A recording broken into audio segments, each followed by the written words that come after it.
Haltet ein, o holde Maid, denn es ist Zeit, den Bart zu striegeln und zu wiegeln, denn meine blecherne Unterhose verlangt nach ihrer Keuschheit, meine Damen und Herren. So, hier mich selber. Verlangt. Hallo? Ja, mich selber her. Kann ich mit dem Ding überhaupt tröten? Ich weiß es nicht. Habe! Warte mal. Hab ich nicht geübt vorher. Warte mal. Übrigens! Sir Biergalott! Der Bärtige! Meine Damen und Herren, grüß Gott beieinander. Oh mein Gott, ist heute ein guter Tag. Oh mein Gott, ist heute ein guter Tag. Es ist endlich da. Es ist endlich da. Kingdom Come 2. Wir machen quasi ein Stream-Reset. Wir gehen 7 Jahre zurück. Haben wir den ersten Teil auch gestreamt. Da haben wir noch gar nicht wirklich gestreamt. Haben wir nicht. Da habe ich leider das Potenzial nicht erkannt. Muss ich ganz ehrlich sagen. Habe ich nicht erkannt. Und dann haben wir abgebrochen. Und erst Jahre später mit der regelmäßigen Streamerei angefangen. Das heißt eigentlich Schluss. Schluss! Timmy Boy Popoman übrigens, Christian an, die habe ich schon gesehen. Benzian, wobei es ist soweit, der Leute Bierrespekt, Zeit, das waren geil. Natürlich, ich verstehe die Frage nicht. Ha. Mein Name Sir Biergalott. Der Holdentöter. Vater Festhul! Oh, haben wir eingeübt und jetzt schon zusammen.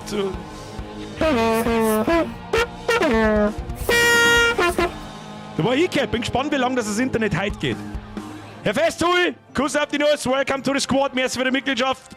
Babidi Bubidi, ab in den Chat, habe die Ehre, Mr. Festhul. Wenn ihr mitmacht, kriegt die Lanze in die Poperze. Die sogenannte Poperz.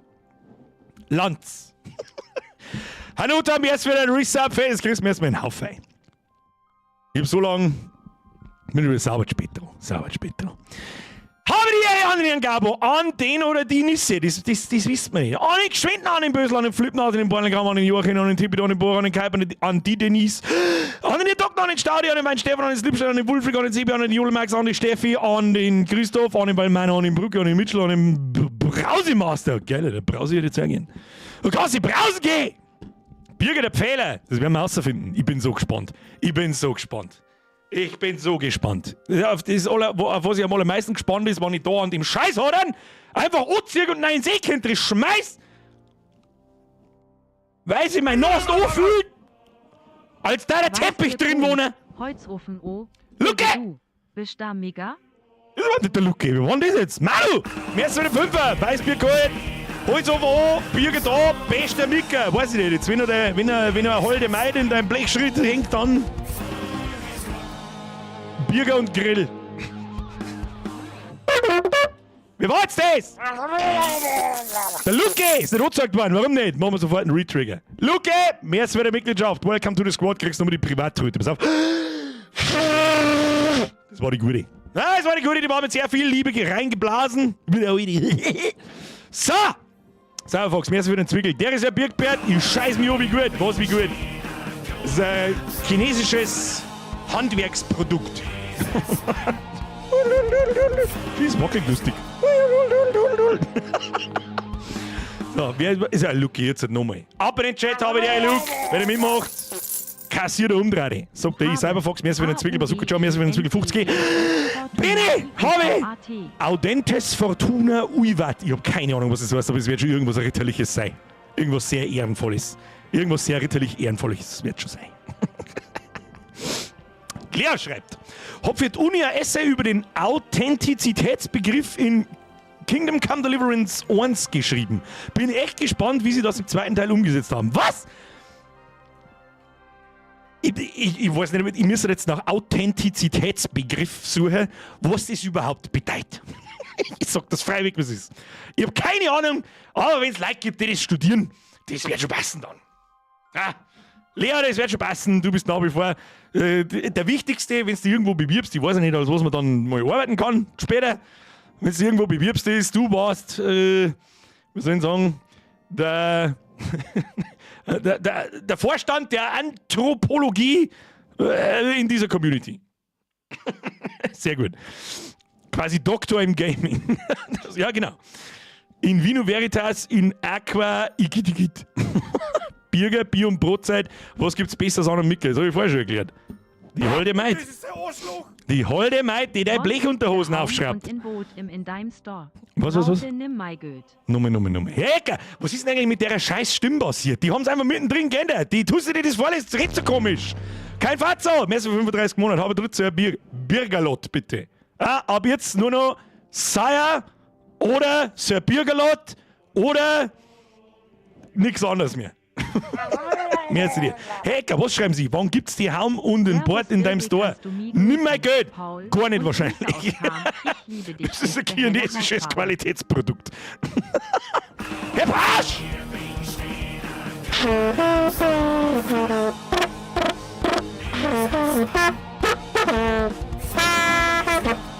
Da war Hicke!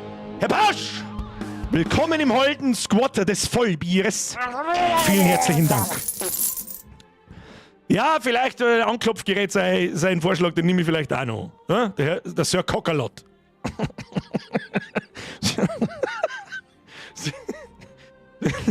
Sag einfach nichts. Erlebler Merci für den Zwickel. Löwensepp Merci für den €44. Kabinäre Bürger auf nach beim Böhmen. Auf nach beim Böhmen. Sir Bürger Ranahell, den verstehe ich nicht, glaube ich, fürchte ich. Ist das eine Anspielung auf Bavarian Sepp 3.5?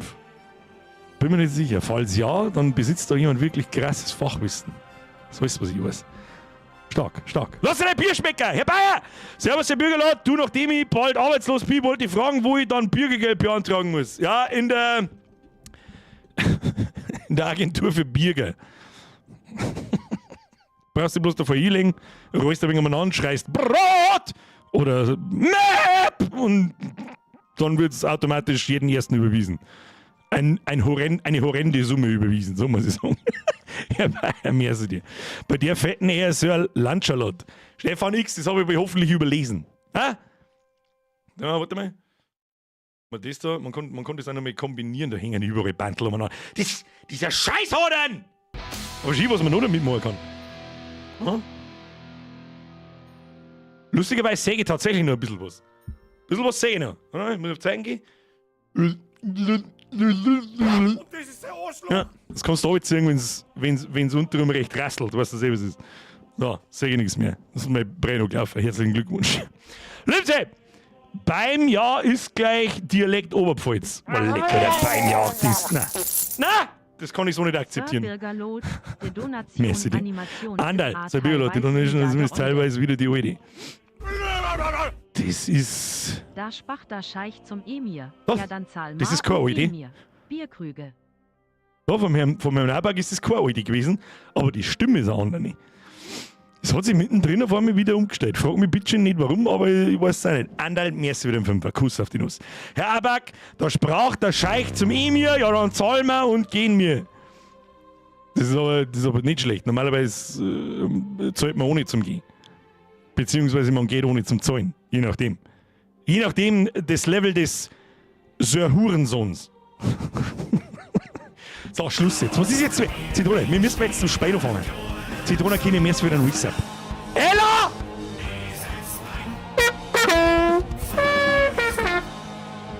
Ich blase zur Mitgliedschaft! Ella, mehr für die Mitgliedschaft, welcome to the squad und dann gleich bei hinten rein, dann bist du Sonic!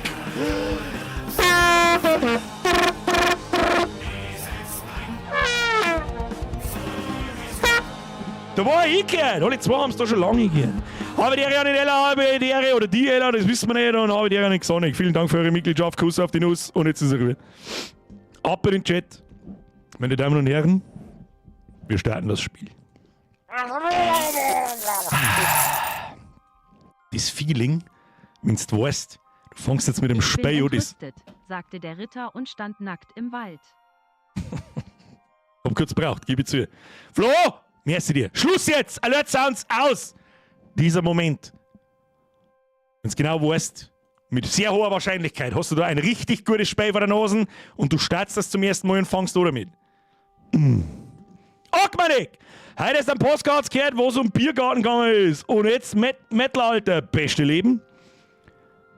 Habe ich Biergarten gesagt oder Bierarten? Was sei denn? Ich hab mir nicht gemerkt, dir 10 heißt zu viel und du weißt es. Du weißt es! Achtung, meine Damen und Herren, holen Sie einer was zum Trinken. Wir schauen uns jetzt halt hoffentlich das Spiel des Jahres an. Los geht's. Mehr habe ich auch noch nicht gesehen. Wenn das da im Hintergrund Ingame-Grafik ist, Bruder.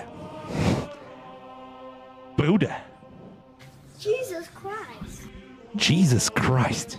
So, lassen wir uns nicht lang lumpen. Was? Eine Sache vermisse ich. Ich weiß natürlich nicht, was im Spiel jetzt dann gleich passiert, ob wir da einen kleinen Rückblick kriegen, möglicherweise, ich weiß es nicht. Was mir bei God of War ganz gut gefallen hat, dass es da einen extra Punkt gibt, wo ich mir die Vorgeschichte aus Teil 1 anschauen kann. Und das dann einfach in so einem Graphic Novel mit so einer Sprecherstimme kurz erklärt kriege, weil alles weiß ich da auch nicht mehr. Ich weiß natürlich noch, wir waren ein Schmiedesohn, unser Papa ist umgebracht worden, dann haben wir den Typen gekillt und dann ist es irgendwie weitergegangen, aber ich kann mich nicht mehr ans Ende erinnern.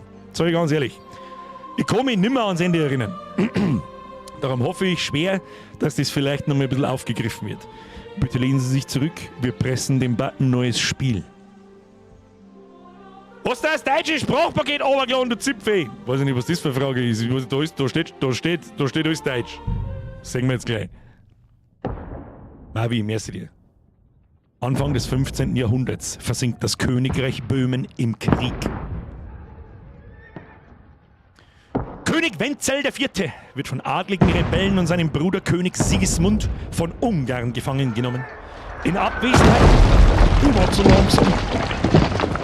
Allein eine Handvoll treu Ergebener steht dem rechtmäßigen König bei. Das sagen wir dann wahrscheinlich mir. Heinrich! Okay, Schluss mit Blödsinn.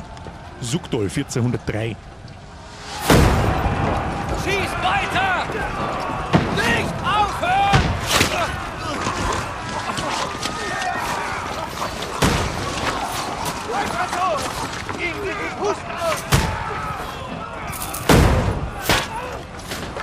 Es gibt anscheinend Schusswaffen. Also mit Schwarzpulver und so. Wir brauchen mehr, Freunde! Ich brauche hier Hilfe! Deutsche Vertonung schon mal am Dir, Point. was du tragen kannst und ab nach oben! Was habt ihr hier verloren? Geht im Turm in Deckung. Eine holde Wie Miete. lange wir dem Druck noch standhalten können. Geh und versteck dich mit den anderen. Achtung! Das ist aber nicht Ingame-Grafik, oder? Das ist, halte ich für unmöglich. Claudia, merci dir. Ist es der Heinrich? Ist es der Heinrich? Nö. Gib mir den Gottfried, Godwin? Ich erinnere mich nicht. wo ist deine Waffe? Ich Auf habe den Zinn. meine Zins vergessen. Vater! Oh, das kann noch Heinrich ausschauen, hä? Ja, auch nicht, schaut noch Schnauzbert der Dritte aus. Treibst du uns vor unserem Tod? Das werde ich heute nach der Schlacht machen, Herr. Und zwar mit Schnaps. Synchronstimme kennt Achtung, man. Einschlag! Bereit machen zum Feuern! Maxi, merci dir. Schluss. Auf eure Posten! Merci dir. Feuer!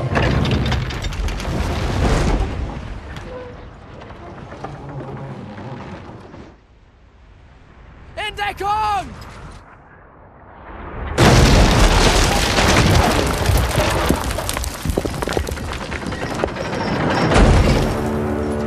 Ups. Jetzt! Formation! Echt? 5 Leib.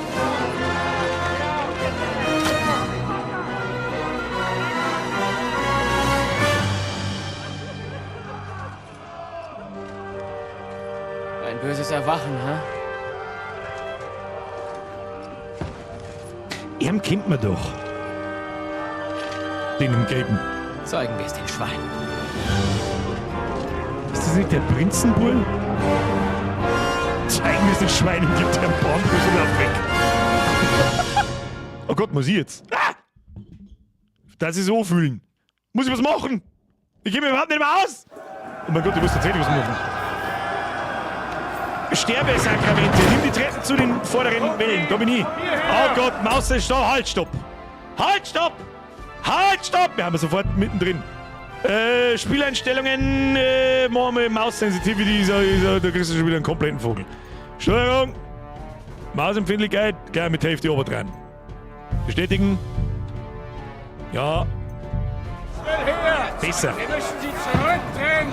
Wir müssen sie zurückdrängen. Verteidiger von keine Ahnung wo. Wie geht das überhaupt? Naja, wird schon so funktionieren. Ein Bett. Oh. Funktioniert anscheinend nicht so, wie ich mir das dachte. Was muss ich jetzt tun? Muss ich jetzt totboxen? Ich hab da...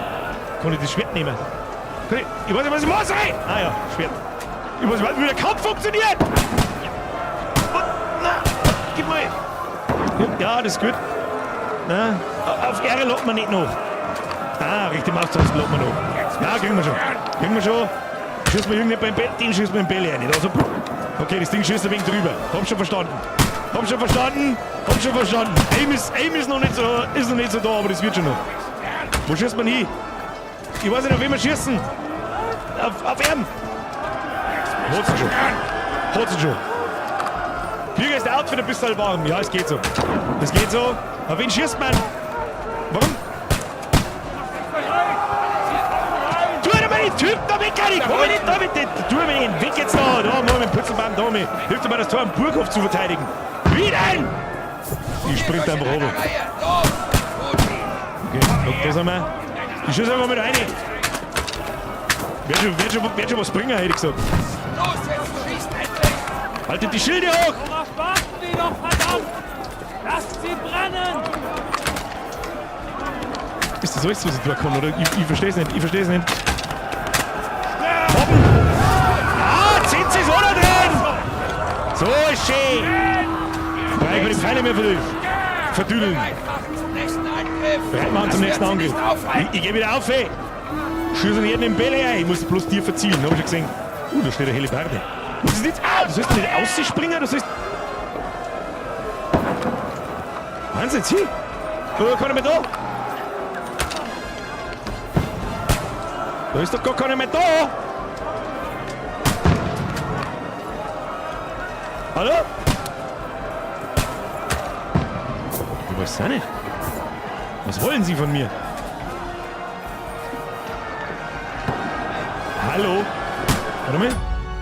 Wenn du jemanden bedrohst, muss es nicht damit enden, dass du am Pranger landest. Versuche dich ruhig zurückzuziehen und deine Waffe wegzustecken.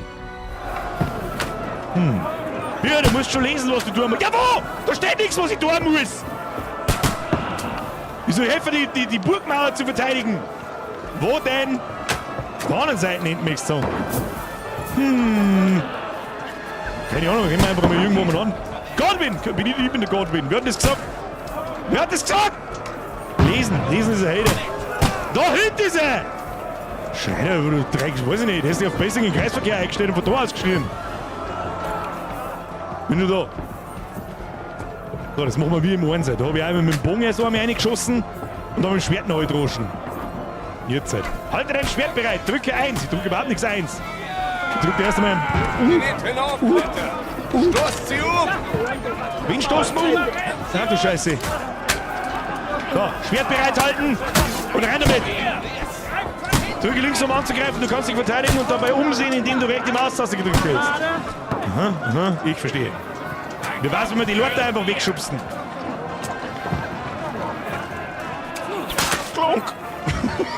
Okay, tschüss! So, weg mit der Pumpsdings da! Dein Mann ist ein Leute! Komm schon, hin. Außerdem kann ich mit dem Board nicht gescheit lesen.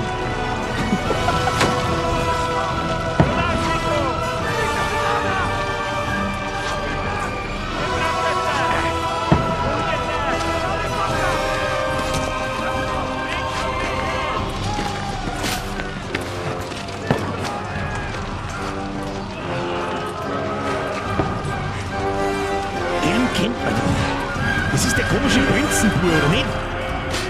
Ja, wenn er gleich stirbt, dann nicht. Okay, er stirbt. Scheiße! Mich jetzt erwischt! Hey, nimm die Finger weg. Bleib schön ruhig.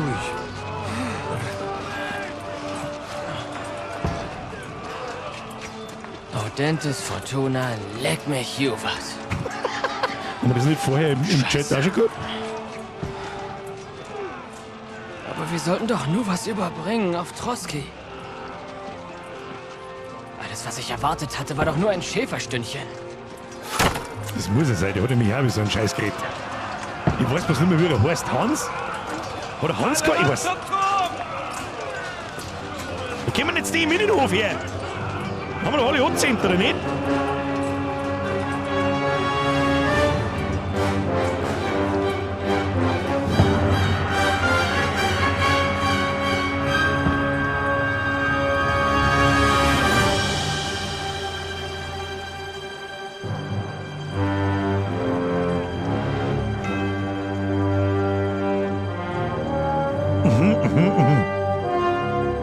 Hans bringe er mir mit den Werfer der Flammen. War aber kurz Intro. Ich kann mich erinnern, dass das Intro-Tutorial im ersten Teil 4 oder 5 Stunden dauert. Bis den Mörder deines Vaters umbracht. Also haben wir eigentlich gemeint, dass es Spiel war. Da hat es geheißen, so, das Tutorial ist beendet. Viel Spaß. Okay, halten wir mal das Mal. Halten wir mal unser Mal.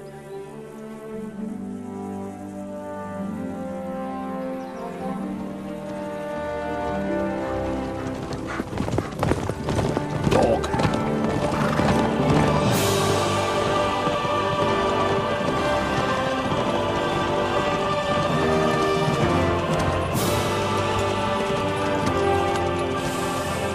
Audentes Fortuna Juvat! Falle ist es. Der Heinrich! Was rufst du denn da immer zu, Herr Hans? Ja, Hans, was der so gewusst. Grundgütiger Heinrich, willst du mir etwa weismachen, dass du kein Latein kannst? Bitte verzeiht, Hoheit. Ich befürchte, ich war mehr damit beschäftigt, Ställe auszumisten und Korn anzubauen, statt Latein zu lernen. Das müssen wir schleunigst nachholen.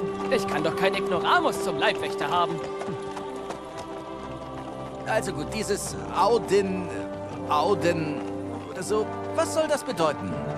Audentes Fortuna Juvat. Das Glück belohnt die Tapferen. Da ist was dran. Wir müssen doch nur gemütlich Herrn Otto von Bergo einen Brief überreichen und bei Zeiten wieder zurückreiten. Was bedarf es da an Tapferkeit? Ach, Heinrich, wieso bist du nur so ein Langweiler? Freut es dich etwa nicht, dass wir da raus sind und uns aufregenden Abenteuern stellen? Wir sehen jetzt was von der Welt. Wir können uns einfach amüsieren und vielleicht ein paar Frauen begegnen. Sicher. Aber ich habe Herrn Hanusch versprochen, dich aus Dummheiten rauszuhalten. Schaut schon verdammt gut aus, gell? Grüezi. Noch dazu liegt Burg Trotsky mitten im Nirgendwo. Da gibt es bestimmt keine Abenteuer. Gott hab Gnade, mein Leibwächter ist ein Mönch, der kein bisschen Latein versteht. Sieh nur! Da, Trotsky!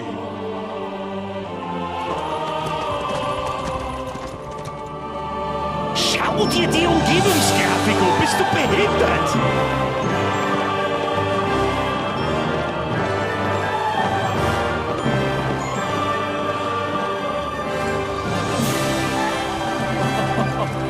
Ich muss schon sagen, das ist wirklich beeindruckend. Bestätige, Köln meine sieht Damen und Herren, dagegen wie ein bestätige. Scheißhaus aus. Von Bergo muss stinkreich sein. Das geile Blöde hergeschmerzt, ist auch sofort wieder am Start. An Hans habe ich mich noch erinnert, da hat's im ersten Teil hast du eine ganze Questreihe mit ihm, aber ich weiß nicht mehr, wie es ausgeht, ob er da dabei ist bei der großen Schlacht am Schluss und so. Das weiß ich leider nicht mehr. Also, gut, das war jetzt also ein bisschen ein Trailer, aber ich glaube, es war Ingame-Grafik. Das schaut schon. Und Heinrich, Holy shit, freust bist dich du auf ein neues bescheuert oder Abenteuer? was? Ein Jetzt wieder. Abenteuer, dass das Zeug hat, eine Legende zu werden? Mal ganz langsam. Bin ich der Einzige, der findet, dass die Dialoge relativ leise sind? Machen wir die Musik einmal ein bisschen leiser, aber man kann die Dialoge nicht extra lauter dran. Ich finde schon, also entweder liegt es an meine. Tu mir den scheiß Board jetzt weg, weil ich nix schmeck!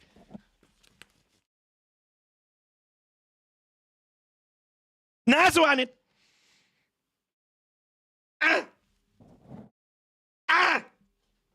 Tu den Board jetzt weg! So! Beim Pro-Gamer braucht kein Board. Hab selber einen. Irgendwann ist das Dümmste, was uns einfallen kann. So. Ja, was? Wähle eine der Antwortmöglichkeiten, indem du 1 oder 2 drückst. Zustimmen zeigt Verantwortung. Verdammt, ich weiß nicht mehr, ich hab jetzt schon wieder vergessen, was ich mich Ich gefragt wollte habe. nicht mit dir reden. Gut, vergiss es. Ja, aber ich sag einfach nix. So hat Onkel Hanusch sich nicht selbst darum gekümmert. Es sei denn, er hat vor, mich zu prüfen. Zustimmen, widersprechen. Ja. Das sieht danach aus. Sieht danach Er aus. vermacht ja eines Tages all seine Ländereien in Ratay. Er will sicher überprüfen, ob du auch dazu schaust. Natürlich. So sollte ich das bitte versauen. Fremdländische Armeen richten in ganz Böhmen Verwüstung an. Der König ist Gott weiß wo in Gefangenschaft. Und wir sind mittendrin und tragen eine wichtige Botschaft bei uns. Nein, ich mache das Beste aus dieser Reise. So oder so. Ja, wird Ich Spaß. auch. Wie war das? Fortuna...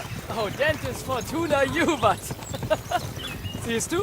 Genau so kenne ich dich, Heinrich. Aber genug geplaudert. Burg Toski ist zum Greifen nah. Hans! Alles in Ordnung da hinten? Alles in Ordnung, Hafer. Behalt lieber die Straße im Auge. Genau. Wenn sich irgendetwas vor uns regen sollte, sag Auge. sofort Bescheid. Aber Überfall in 3 bis 4 Der Sekunden. alte Hafer hat Augen wie ein Adler. Mir entgeht nichts. Irgendwie glaube ich an das nicht. Leute, die das sagen müssen, lügen meistens. Die kommen gerade nicht klar drauf, wie dermaßen gut, dass die scheiß Umgebung ausschaut. Insane. Aubi. Stress incoming. Sollen wir die Waffen bereithalten? Nicht so hastig, Heinrich. Das sind von Bergos Farben. Sie kommen von Burg Toski. Reißt sie ein! Sie dürfen nicht Oh entkommen. Gott, sie kommen wirklich mit Stress. Wir können sie eh nicht besiegen. Niemand tut irgendetwas Unüberlegtes, verstanden? Haltet euch einfach an mich. Die sind doppelt so viel wie mir, mit dem jetzt einfach gar nichts.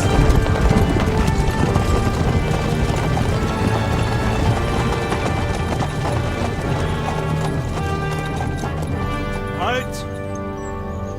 Was bringt euch hierher? Empfängt man hier so seine Besucher, mein guter Mann? Wenn sie fremd und bewaffnet sind und Banditen ihr Unwesen treiben, ja. Kennst du den Unterschied zwischen einem Adligen und einem Banditen, Herr? In diesen Zeiten ist das nicht immer leicht zu erkennen. Und wer beehrt uns bitte? Herr Hans Carpon von Pirkstein. Ich habe einen Brief für Herrn Otto von Bergo von meinem Meister, Herrn Hanusch von Leipa. Bin jetzt schon überfordert mit den Namen.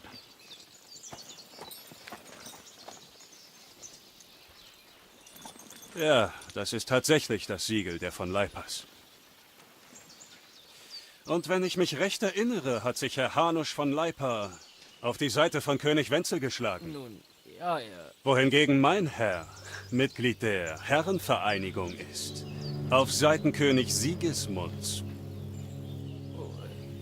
Was uns beide wohl zu Feinden macht. Oh oh.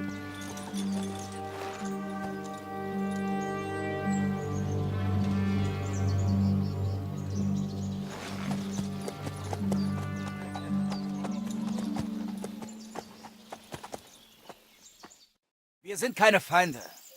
Wir tragen einen Brief bei uns, der die Feindseligkeiten beenden soll. Und wer bist du? Heinrich. Aus Skalitz. Okay. Lang. Ist das unser Charakter-Dingsbums? Das ist ja nett gemacht, wenn das ist was ich meine. Welchen Spielstil hast du? Ein Soldat fühlt sich am wohlsten mit einem Schwert in der Hand und dem Gewicht einer schweren Rüstung auf den Schultern. Außerdem ist er bekannt dafür, ein Hitzkopf zu sein. Ein Berater klärt die Dinge lieber mit Hilfe seines Verstandes, seiner Wortgewandtheit und Mitgefühl. Hab jetzt schon wieder vergessen, was ich da gerade gelesen habe.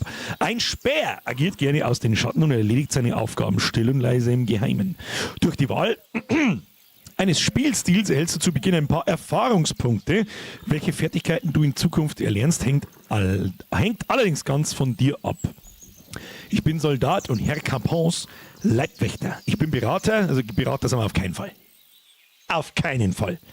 Und Kundschafter und, wie es der Bernie gerade schon schreibt, Sneaky Peaky. Außer man wird zum guten alten Skyrim Stealth Archer. Dann vielleicht schon.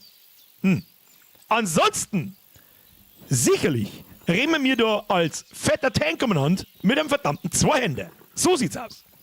Ich bin Soldat und Herr Carpons Leibwächter. Soldat Es natürlich. ist meine Aufgabe, ihn mit meinem Leben zu verteidigen. Aus Skalitz, sagst Deine du? Fähigkeiten Das haben sich Skalitz, verbessert. das König Sigismunds Kumanen gebrandschatzt haben? Und alle abgeschlachtet haben. Trotzdem In Skalitz haben wir komme hier. ich nicht mit bösen waren wir Absichten dabei. an Troski, sondern als Bote des Friedens. Trotzdem seid ihr Fremde hier und bewaffnet obendrein.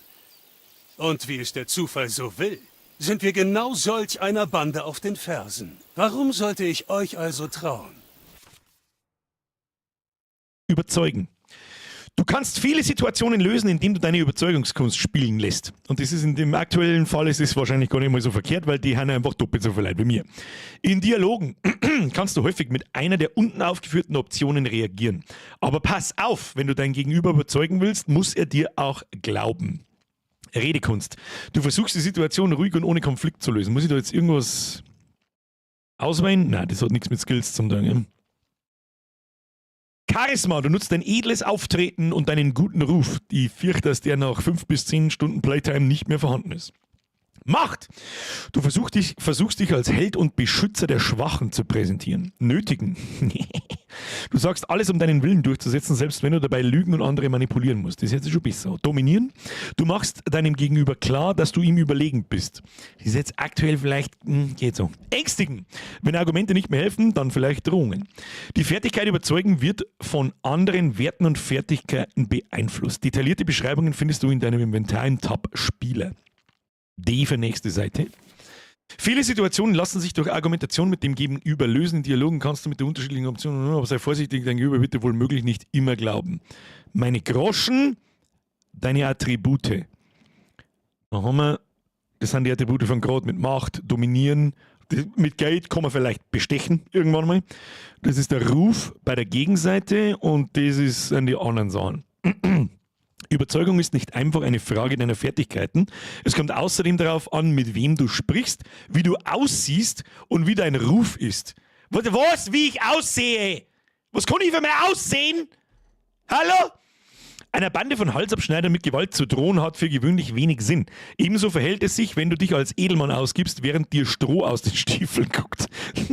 Ich schwöre dir bei Gott, das ist schon so oft. Das ist schon so oft in RPGs groß angekündigt worden, dass so dynamische Dialoge mit genau sowas so viel Auswirkungen aufs Spiel haben. Ich bin so gespannt, wie das da implementiert worden ist, ob das wirklich Sinn ergibt und so weiter. Bin ich wirklich gespannt. Nächste Seite haben wir schon. Schließen, Escape. So.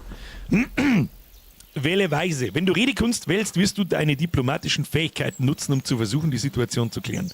Du könntest außerdem mit deiner noblen Erscheinung Eindruck schinden. Momentan haben wir sehr gut gekleidet. Also, unter anderem, ja, schauen wir mal. Die Menschen glauben einem gut gekleideten Edelmann eher als einem Bettler. Das ist bis heute noch so. Alternativ kannst du dein Gegenüber auch mit deiner Ritterlichkeit überzeugen und deine Kampffertigkeit und Stärke zur Schau stellen.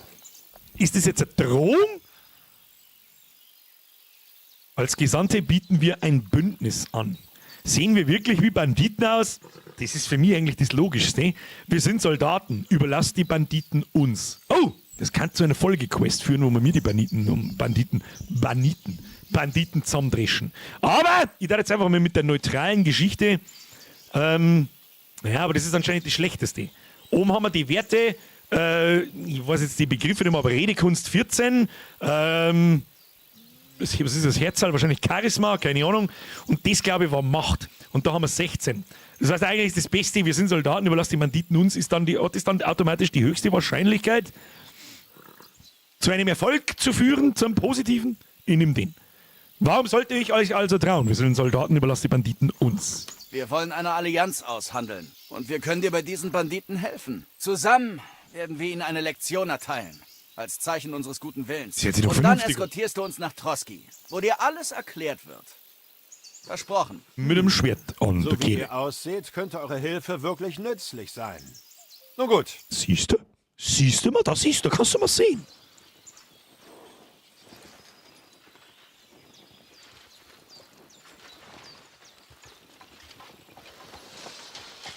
funktioniert anscheinend.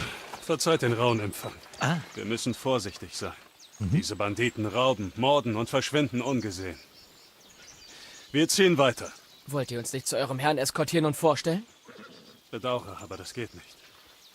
Vor Einbruch der Dunkelheit schafft ihr es nicht zur Burg. Und auf Geheiß des Herrn wird niemand nachts hereingelassen, vor allem wenn wir unterwegs sind. Ihr solltet besser ein Lager aufschlagen. Ich verstehe. Letztes Mal, als jemand in unserer Region einen Adligen in Not einließ, mussten wir die Burg unter Beschuss nehmen, um ihn wieder zu vertreiben. Ich glaube, ja, Anspielung auf den ersten Teil. Ist sie denn wenigstens ich mich irgendwo richtig eine erinnert. Schenke? Ja, schon. Eine aber die Schenke. ist weiter weg und ich glaube nicht, dass sie dem werten Herrn zusagen würde. Himmel. In was für eine Gegend haben die uns da nur hingeschickt? Naja, irgendwas wird uns schon einfallen. Viel Glück und ich hoffe, dass ihr die Banditen findet, Herr... Thomas, Hauptmann von Trotzki. Danke. Und Verzeihung. Motion Capturing on point. Lebensburg. Sprachausgabe on point. Frodo fragt mich, ob ich den ersten Teil gespielt habe. Ja, aber halt vor 7 Jahren. Deswegen weiß ich alles nicht mehr so hundertprozentig natürlich. Das kommt Aber alles irgendwas, etwas irgendwas ungelegen. dämmert. Was jetzt? Eine Schenke. Steht, sollten wir unser Lager gleich hier aufschlagen. Keine Schenke. Das ist ein wunderschöner See. Und Wein haben wir auch. Und was ist mit den Banditen? Die werden sich sicher bedeckt halten. Immerhin wird der ganze Wald nach ihnen abgesucht.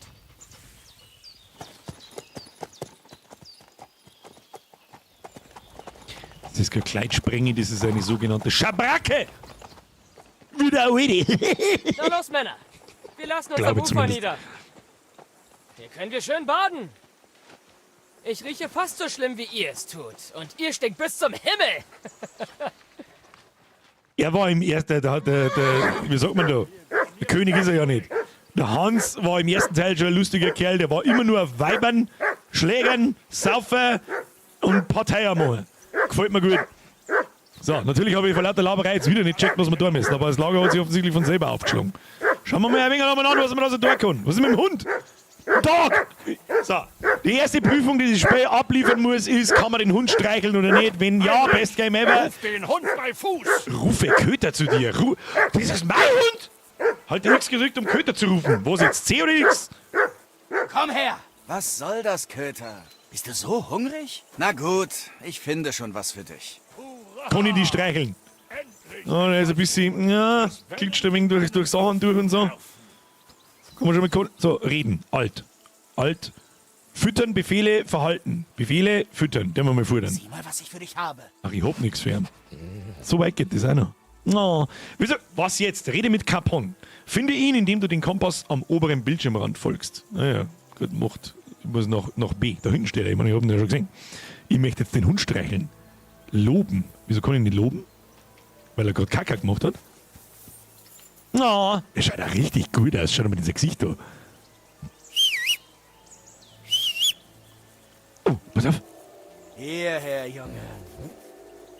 Alles klar! Hashtag Best Game Ever! Ab in den Chat. Da sehe ich ja sofort wieder drüber hinweg, dass der Hund da so ein bisschen in dem Zeitung anglitscht. Ha. So, wer ist denn der D? Was sagt man? Er ist der D. Das ist der Hafer. Das ist der Hafer, das war der andere, der vorher da vor uns umeinander Was habe ich denn ist. getan? Was? Ich habe überhaupt nichts da jetzt. Bloß weil ich ein bisschen angerumpelt habe. So, was haben wir da? Kann ich da gleich mit Brot? Brötchen? Brot! So, aufheben. Kann ich das nehmen wir gleich mal mit. Können wir brauchen. Können wir brauchen. Ja, alles looten. Looten und Blut. Kann ich den Leffe auch klauen? Nein, kann ich nicht. Gibt es in die Zeit noch irgendwas? Das ist ein spärliches Wildschweinleder.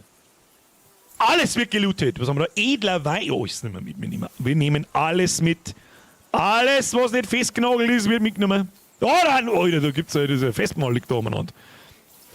Was auch schon wieder geil ist, ist, dass er wirklich hingelangt und das Ding nimmt. Warte mal, macht er das physisch auch korrekt, wenn ich das drunter nicht anvisiere? Hund! Kannst du da mal weggehen? Was ist mit dir? Geh weg! Der Fix! Warte mal. So. Warte mal hergehen. So. Reden. Befehle. Na, nicht folgen! Befehle, Verhalten. Bleib. Sitz und bleib. Das ist aber kein Sitz. Ja, knurst dann Siemens Luft. Oh, ja, schau mal. Muss ich da irgendwas dazu... Schau dir mal die so. Sieh dir das an! Spinnst du? Irgendwann Indiana Jones schaut gut aus. Umgebungsgrafisch. Spinnst du ein wenig?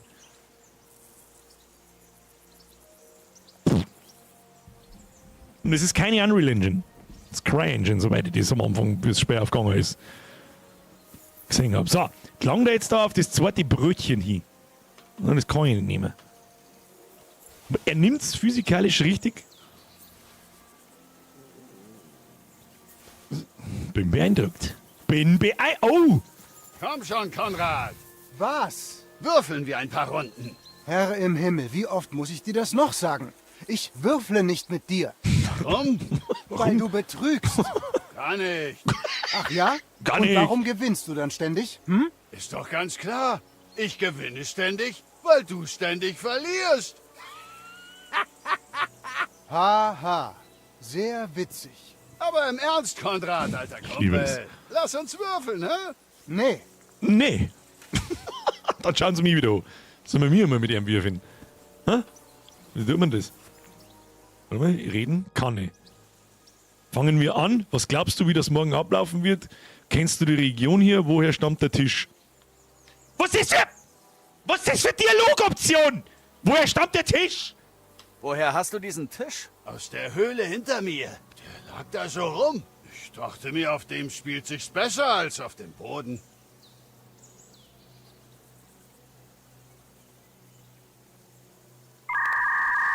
Was? Was für Höhle? Was? Fangen wir an. Das ist ja ein Würfelspiel. Lust auf eine Runde? Gerne, Heinrich. Wollen wir es mit einer kleinen Wette interessanter machen? Ist der mal, willst du jetzt wird setzen? Würfel. Mal sehen. Wenn du verlierst, bezahlst du meine Zeche in der Schenke von Trotzki. Das ist Wenn okay. nicht? Also, gestern habe ich von Hafer diesen Silberring gewonnen. Den bekommst du, wenn ich verliere. Klingt gut. In Ordnung. Abgemacht. So, wie ist das Würfeln gleich wieder gegangen? Das hat sich morgens auch schon... Oh Gott im Himmel. Was? Grundregeln? 6 Seiten soll ich da jetzt lesen? Weißt du, was du mir kannst? Geh Wird weg. mein Glückstag sein, das Geh weg. spüre ich Geh weg. einfach. Geh weg. Ain't nobody got time for that. Ain't nobody got... Muss man nicht einfach immer... Paare und so ausziehen? Oder warte mal, passen, aufgeben, Würfel beiseite legen. Grundregeln, 6 Seiten Grundregeln, kannst du mir am Arsch lecken. Deswegen lesen. Balatro nur mit Würfeln. Ja, ist so ein bisschen, habe ich das Gefühl. Was soll man jetzt lernen? Ich probiere jetzt einfach, wie man einbaut, dass das geht. Pass auf, Würfel beiseite legen, nimm einen Sek. Was? Punkten und passen. Würfel beiseite legen und dann muss man nicht immer 3 auswählen? Warte mal. Punkten und warte mal. Punkten. Man braucht Paare wahrscheinlich und solche Geschichten. Ja, dann nehmen wir doch einmal die 2 Sechser. Aber kann ich nicht die nicht markieren und mit den anderen nochmal würfeln? Mit denen kann ich jetzt nicht punkten. Warum nicht?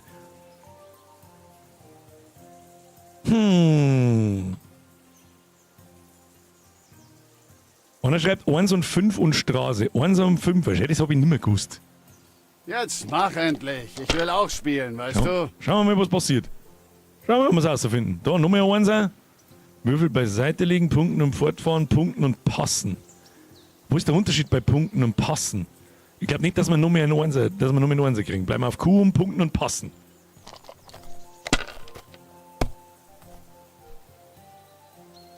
Ja, der Drecksack hat natürlich...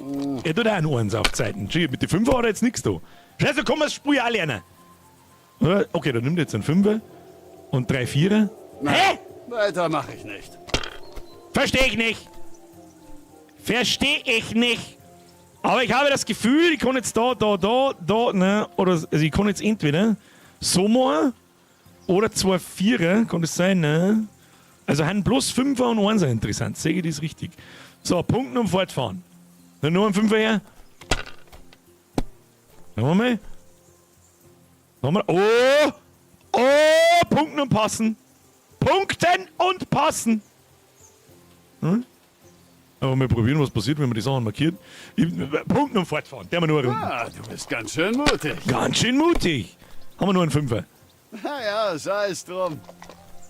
Und ich glaube, ich habe es schon verstanden. Ich kann es zwar nicht erklären, aber ich glaube, ich habe es tatsächlich verstanden.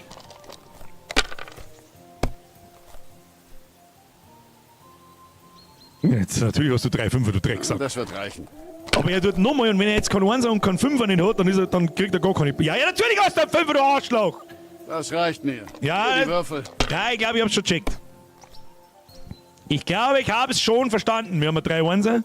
Da, nur zum Test. Ich glaube, die 6er, wenn ich jetzt da alle nehme, das waren zwar 3 6er, aber das bringt mir nichts. Es geht nur um die Einser und um die 5er und dann würfelt man noch einmal. In der Hoffnung, wir kriegen da jetzt einen 5er oder einen Einser drin. Wenn ja, 2 sogar, dann können wir die auf die Seiten legen. Und wenn ich jetzt noch mehr würfel, habe ich zwar die Chance auf einen 1er oder auf einen 5er, die ist aber relativ gering natürlich. Und kriege gar keine Punkte. Darum, der wir jetzt punkten und passen. Kurva. Und traut 30. Mal. Hast gut gespielt. Ja gut, das ist sicher Halle im Programm. Machen? Ah, da muss ich keine 6 leisten Grundregeln lernen. Der Ring. Wo, hier der Ring oder her der Ring? Ha? Du hast erhalten. Mensch, Konrad. Mensch, Eine Konrad. kleine Runde. Lass mich doch in Ruhe. Ich kenne dich nur zu gut. Du It's sagst something. nur eine kleine Runde. Und dann knöpfst du mir den letzten Groschen ab. Konrad hat offensichtlich die Nase voll vom Kanne. Inventar. Schauen wir uns mal das Inventar an. Ah ja. Spielemenü Allgemeines. Im Spielemenü findest du allerlei wichtige Informationen zu Heinrich und seiner Umwelt. Das Menü ist in 6 Abschnitte unterteilt, zwischen denen du nach rechts und links wechseln kannst. Auf dem oberen Wegweiser siehst du, welcher Abschnitt des Spielmenüs gut. M, Karte, J, Questlog für Journal, I, Inventar, P öffnet die Spielerinformation und N öffnet den Kodex. Gehen wir mal weiter. Was haben wir da so grob? Mal grob überflogen. So ein, oh, da sind wir 4 Inventarslots. What the fuck?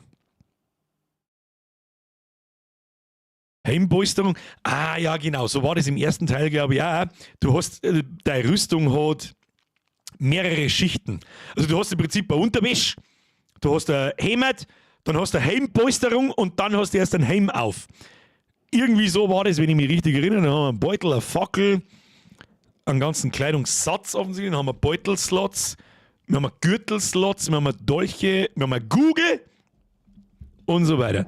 Was haben wir da links? Qualität des Gegenstands, okay, wir haben da ein Breitschwert zum Beispiel, dann haben wir da Schmutz, Blut an Gegenstand. Okay, das ist irgendwie wichtig, auch interessant.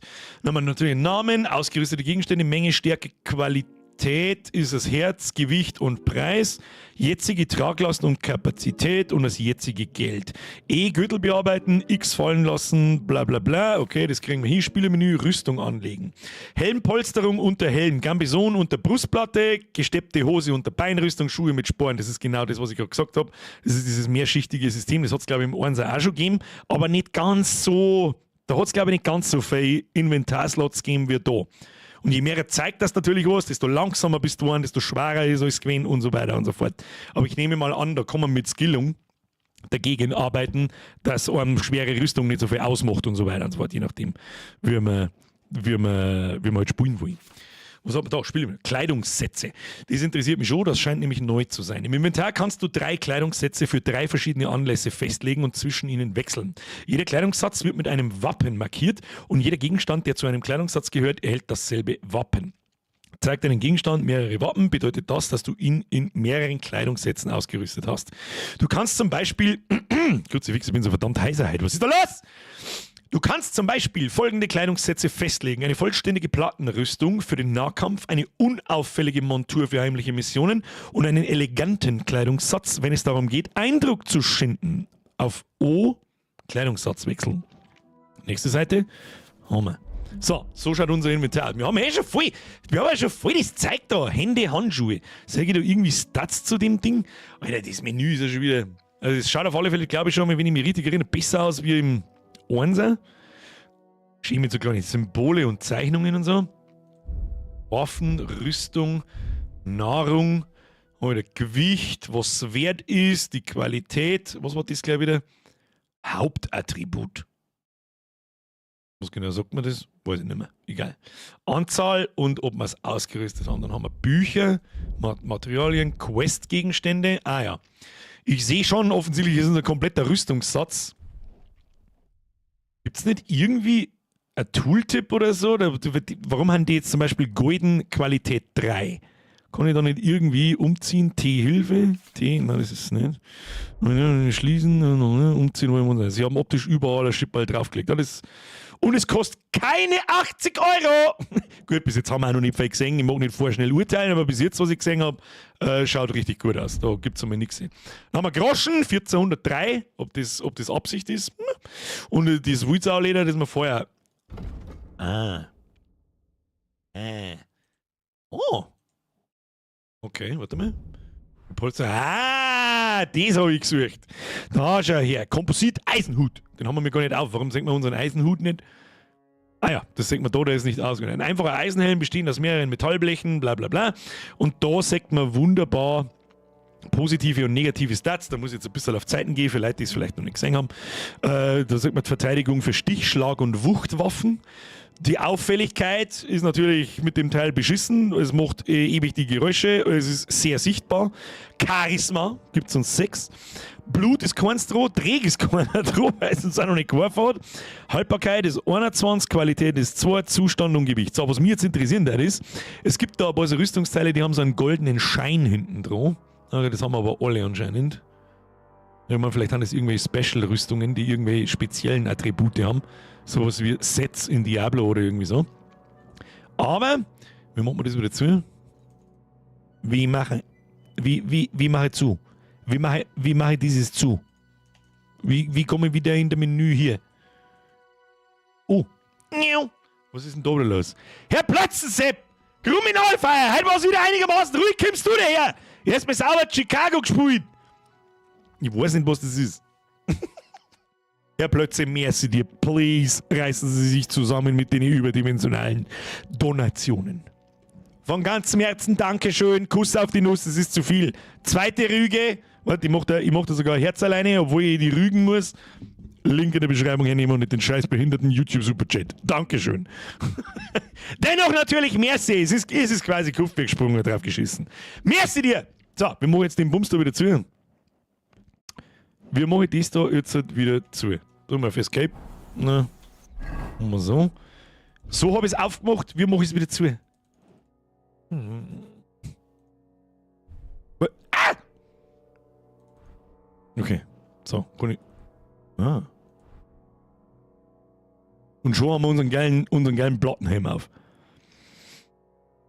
Jetzt darf mich nur interessieren, Video, wo 1000 Leute und nur 140 Likes. Herr Patrick, du hast absolut recht. Smash den Like-Button. Ihr wisst selber nicht für. Ich weiß nicht für was, ihr wisst auch nicht für was, drückt es einfach. So, Geschwindigkeit 23. Wenn ich das Ding jetzt ablege, will ich dann irgendwie schneller? Nein, das beeinflusst eigentlich gar nichts, gell? Wie macht man die Scheiße da links wieder zu? Mit D? Wo steht das? Ich hab extra. Ach so, das Ding fährt so hin und her. Ich verstehe. Spieler. Im Tab Spieler findest du alle wichtigen Informationen zu Heinrichs Wertenfähigkeiten und Statuseffekten. Im Laufe des Spiels erhältst du Spezialisierungspunkte, mit denen du deine Wertefähigkeiten und deine Kampffertigkeiten verbessern kannst. In den anderen Tabs findest du Buffs, die sich vorübergehend auf Heinrichs Status auswirken, Informationen zu deinem Beruf an besuchten Orten, die Möglichkeit, dir Kombos in Erinnerung zu rufen oder du kannst den Status deiner tierischen Begleiter überprüfen. Okay, das kriegen wir auch hin. Das sind unsere Werte. Hauptstufe, wir haben eine Stufe 15. Wir haben eine Stärke, Agilität, alles was man aus dem RPG kennt. Das ist okay. Wir haben einen Ruf bei 5000 verschiedene Sachen offensichtlich. Wir haben Buffs, wir haben Sporen, wo immer die herkommen. Das ist wahrscheinlich das da. Dann haben wir Kombos. Die schauen wir uns jetzt nicht an, die finden wir schon raus irgendwann. Dann haben wir Kampf, allgemein, Schwert, schwere Waffen, Stangenwaffen, Faustkampf und Schießkunst. Dann haben wir Fertigkeiten, Alchemie, Handwerk, Trinkfestigkeit ist ein eigener Skill. Best Game ever. Sekundärsachen, Mit so Überzeugen, Sichtbarkeit, Auffälligkeit, Geräusche, Geschwindigkeit, Charisma und da allgemeine Werte. Okay, das heißt, mit A und D kann ich da so hin und her fahren. Ich verstehe schon. Bringt uns jetzt das eigentlich irgendwas, das möchte ich jetzt am Schluss noch schnell sehen und dann gehen wir zum anderen Hobby und schauen wir, was passiert. Komposit-Eisenhut, wenn ich das Ding jetzt aufsetze. Warte mal. Dann Säge geht Auffälligkeit runter. Aber die Sichtbarkeit in T. Das verstehe ich nicht. Ich glaube, da spielen wir im Dezember noch. Das kann gut möglich sein. So. Spiele, dann haben wir eine Handwerkskunst. Da kann man Sachen craften. Und das ist der Codex, da wird alles erklärt mit Kampftechnik. Das können wir uns in Ruhe, kann ich mir das auch offstream anschauen. Ihr wisst, was das heißt. Und das habe ich 2018 im Einser schon gefeiert. Der Artstyle dieser verdammten Karten ist so gut. So gut. Map! Ist aber klar. So, Ruhe jetzt! Aufstehen! Öde. Ist das öde! So, Start jetzt! Wir müssen irgendwas tun! Zum Hans müssen wir. Hans! Komm her. Hallo Hans! Heinrich. Oh, das mit dem Hauptmann war ganz schön knapp, was? So, ich habe mich darum gekümmert. Schien, als hättest du deine Zunge verschluckt. Nur für einen Moment. Aber es stimmt schon. Der Bastard hat mich überrascht. Ach, dafür bin ich ja hier. Damit ich mich um sowas kümmere. Ich muss sagen, das war kein schlechter erster Auftritt als Anführer meiner Leibwache. Mal sehen, ob das so bleibt. Aber letztendlich ging alles gut. Er hat sich sogar bei uns entschuldigt. Hätte Hanusch das gesehen, würde er mich wohl nicht mehr wie ein Kind behandeln, hä? Naja, ich weiß ja nicht. Wenn ich dich so ansehe... Wir sollten nicht übermütig werden. Leck mich doch. Übrigens, da du schon hier bist, Ich liebe wollen wir die nach dieser Dialoge. langen Reise nicht mal die Glieder strecken? Vielleicht beim Schwertkampf? Was, nach diesem langen Ritt? Sicher. Also dann. In Ordnung. Ein Schwertkampf einfach das zum ist der Spaß Geilste. oder sollen wir etwas setzen? Heben wir uns die Wetten für später auf. Oh, hast du Angst? Behalte solche Äußerungen für dich. Du trägst ja bereits Rüstung. Schnapp dir nur noch den Helm. Hier hast du ein Übungsschwert. Halte es bereit. Aha! Ausrüstung anlegen, ja, das haben wir uns gerade selber angeschaut. Da brauchen wir nicht. Wir nehmen einen gepolsterten Helm, wir nehmen diesen Helm und wir nehmen unser Übungslangschwert. Equipped. Und dann gehen wir aus dem Inventar raus. Finde heraus, was hier Hans plant.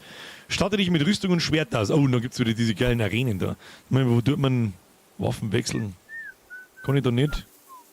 Jetzt da unten eigentlich? Ah ja. Haben wir schon da. So. Wenn irgendwas nicht ganz so geil war im ersten Teil, drücke Leertaste, um über einen Zaun zu springen. Das kriege ich dann schon hin. Wenn irgendwo...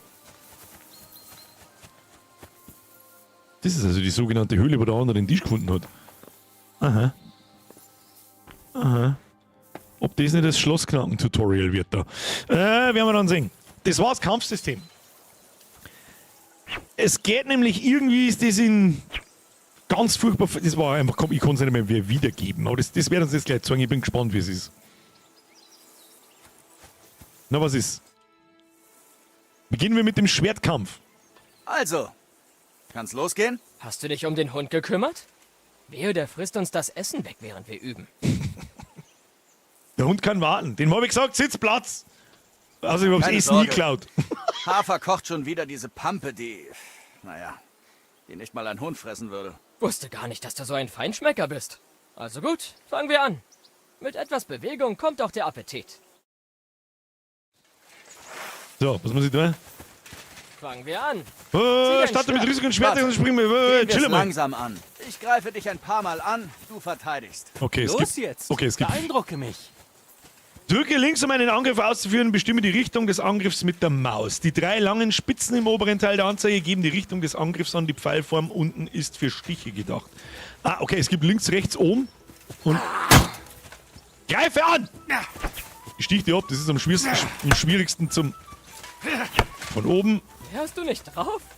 Ich bin nicht mal ins Schwitzen gekommen. Oh, das wirst du schon noch. Trägt ein Gegner eine Plattenrüstung, musst Wieso? du ihn erst schwächen. Dann lass mal sehen. Wieso kann ich jetzt Am unten besten nicht stehen? richtig Mit einem längeren Schlagabtausch. Achso, ich hab schon. Du kannst Angriffe verketten, indem du erneut linke Maustaste drückst, während dein erster Angriff noch ausgeführt wird. An das erinnert mich auch noch beim ersten. Was schaut mir eher so, als mehr mal am bloßen rechts? Was ist mit dir? Okay, das heißt. Ja, genau, dann kannst du. mich müde machen? Ja, verstehe schon. Komm schon! Komm schon. Der blockt versuch alles! doch mal. Nicht aufhören. Greif weiter an. Der Weg voraus, greife mit mehreren. Das tue ich doch gar nicht. Außer Atem? Du darfst deine Angriffe nicht unterbrechen, sondern musst sie aneinander rein. Ja, bin doch dabei. Kettenangriff. Angriffe werden nur verkettet, wenn du sie direkt hintereinander ausführst. Greife 4-mal schnell hintereinander an, ohne Unterbrechung an. Also 4-mal so ist es mal. So. Ja, Distanz, Heinrich. Außer Atem? Das muss schnell gehen. Hab ich gesehen. Sehr schöner Abtausch. Haben wir's schon. Sehr schöner Abtausch, Jetzt Heinrich. bist du aufgewärmt, nicht wahr? Ja, So, haben wir's schon. aber du bist auch aus der Puste. Oh Gott, das wird so im richtigen Kampf kriege ich erstmal aufs Maul. Geh in Deckung, indem du rechte Maustaste gedrückt hältst. Den Block aufrecht zu Spar dir erhalten den verbraucht Ratschlag Ausdauer. und mach's besser. En garde. Wie viel Ausdauer verbraucht wird, hängt von der Stärke des geblockten Angriffs ab. Wehre Angriffe ab. Und da muss ich wahrscheinlich währenddessen auch in die richtige Richtung zielen. Schön. Gut. So geht das. Das war im Einser schon ein bisschen unkampert. Weil ich da immer im Bohnen schaue. Schön. Ja, Das reicht. Niemand ja, hat jemals ein Duell das im nur durch richtigen Blocken Kampf gewonnen. ist gar nicht du so musst für eine einfach. Lücke sorgen, um zurückzuschlagen. Und das schaffst du mit einem perfekten Block. Ein perfekter Block, hä? Du bist ein richtiger Schwertkämpfer geworden. Dann greif mich an. Du machst das super, Heinrich. Stopp, lass Versuche mir. später zu blocken. Ach so, ganz kurz bevor er aufschluckt. Oder so eine? Nicht übel. Oder so eine? Ja. Oder wenn das gerne Versuche schnell. später zu blocken. Führe einen perfekten Block aus, indem du während des gegnerischen Angriffs rechts drückst. Wenn das grüne Schildsymbol in der Mitte der Anzeige erscheint. Das ist ja Zeit, dass es so groß wird. Gut gemacht. Und wenn dann das Was ist mit blaue einem Ding da Gegenschlag? ist, kann man wahrscheinlich direkt Du kriegst das zurückstehen. hin? Warum denn nicht? Das ist ganz Gegenschlag. einfach. Ein Gegenschlag Nach ist ein einem Gegenangriff perfekten direkt. Block schlage ich sofort zu. Ich zeig's dir. Mach dich bereit. Ich glaube, ich weiß schon wie. Warum hast du danach nicht angegriffen? Ja, weil jetzt langsam war. Jetzt. Schön. Klonk. Gut, Ja, okay, Heinrich. haben wir schon. Zuerst musst du Ja, da waren wir zu blocken. langsam. Da waren wir zu langsam, guter Mann! Komm! Ja, man muss schon zuhören, damit ich blocken kann. Klonk! Ja, du Bonk! bist zwar nicht so gut wie Hauptmann Bernhard, aber auch nicht schlecht. Bonk, Vergiss bonk! nicht. Greift dein Gegner mit einem Gegenstoß an, kannst du den immer noch mit einem perfekten Block abwehren. Darauf sollte sofort dein eigener Gegenschlag folgen. Ja, verstanden. Aber wie muss ich angreifen, damit der Gegner keinen perfekten Block ausführen kann? Dafür greifst du die Seite an, auf der dein Gegner sein Schwert nicht hält und deshalb ungeschützt ist. Also zum Beispiel jetzt Verteidige links. dich Und ich zeige es dir. Na los, dann komm. Okay, wechsel die Angriffszonen mit, ja genau. Und da ist halt gefährlich, wenn es das ein bisschen. Wenn du ein bisschen zu weit nach rechts schaust, schaust du halt einfach vom Gegner weg. Da klang wirklich die kleinste Mausbewegung, von welcher Richtung du angreifst, von oben, von links, von rechts. Und wenn man nicht alles täuscht, im ersten Teil war es sogar noch so, dass unten, hat es da nicht sogar unten links, unten rechts, links rechts, links oben, rechts oben und oben gehen und so. Also viel mehr Richtungen und deswegen war das so scheiße kompliziert. So, das heißt, wir greifen jetzt da an, wo er nicht sein Schwert hat, also links. Triffst eine ungeschützte Seite. Oder von oben, Gegenschlag. oder von unten, Gemacht, Heinrich. oder von links. Hauptsache da, wo er nicht sein Schwert hier hat. Da musst du hinhauen. Dann kann er nicht perfekt Ja, blocken. ja. Ich hab's verstanden, verdammt nochmal. Triffst eine ungeschützte Los Seite. jetzt mit den Vorführungen und Erklärungen. Na, machen wir zum Abschluss noch einen Übungskampf? Und das wird jetzt Gerne doch. gnadenlos in die Hose gehen, oder? Lass uns wetten, dann wird das Ganze spannender. Wie wäre es mit 100 Groschen? Was? Antworten. Cool. Können wir. Abgemacht. Gut. Setzen wir 100 Groschen. Und die Verteidige 100 den. Groschen sind weg. Dein erster Treffer.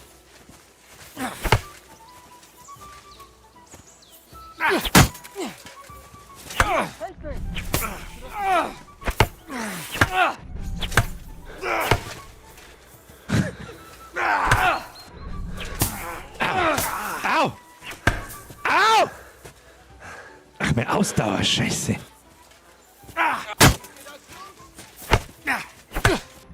Das ist mal ein Schwert. Ja, genau. Und so geht es dann die ganze Zeit. Aber anscheinend ist es wurscht, von welcher Richtung dass ich block. Hauptsache ich block. Hauptsache ich block überhaupt.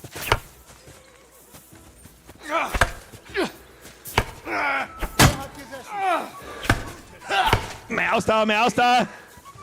Komm.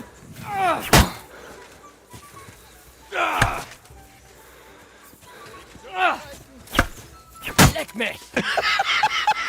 Leck mich! Ah. Mehr Ausdauer, mehr Ausdauer. Wissen wir gleich mal, wo... Ah, shit. Ah. Mehr Ausdauer!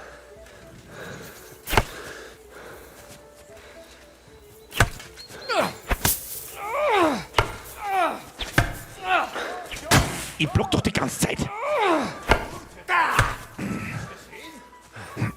Ja, ich merke schon, das ist gar nicht so einfach. Abgestohlen. Ja, sag mal!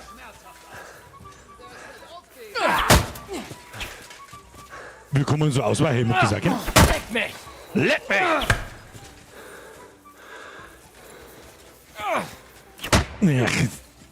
Ja. Machst du das? Wie machst du das? Wie lange dauert die Scheiße?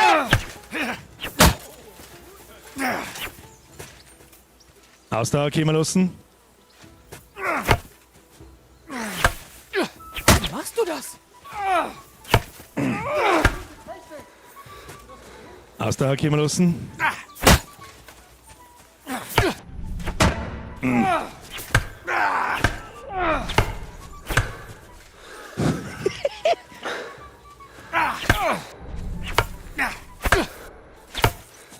Machst du das? Ja!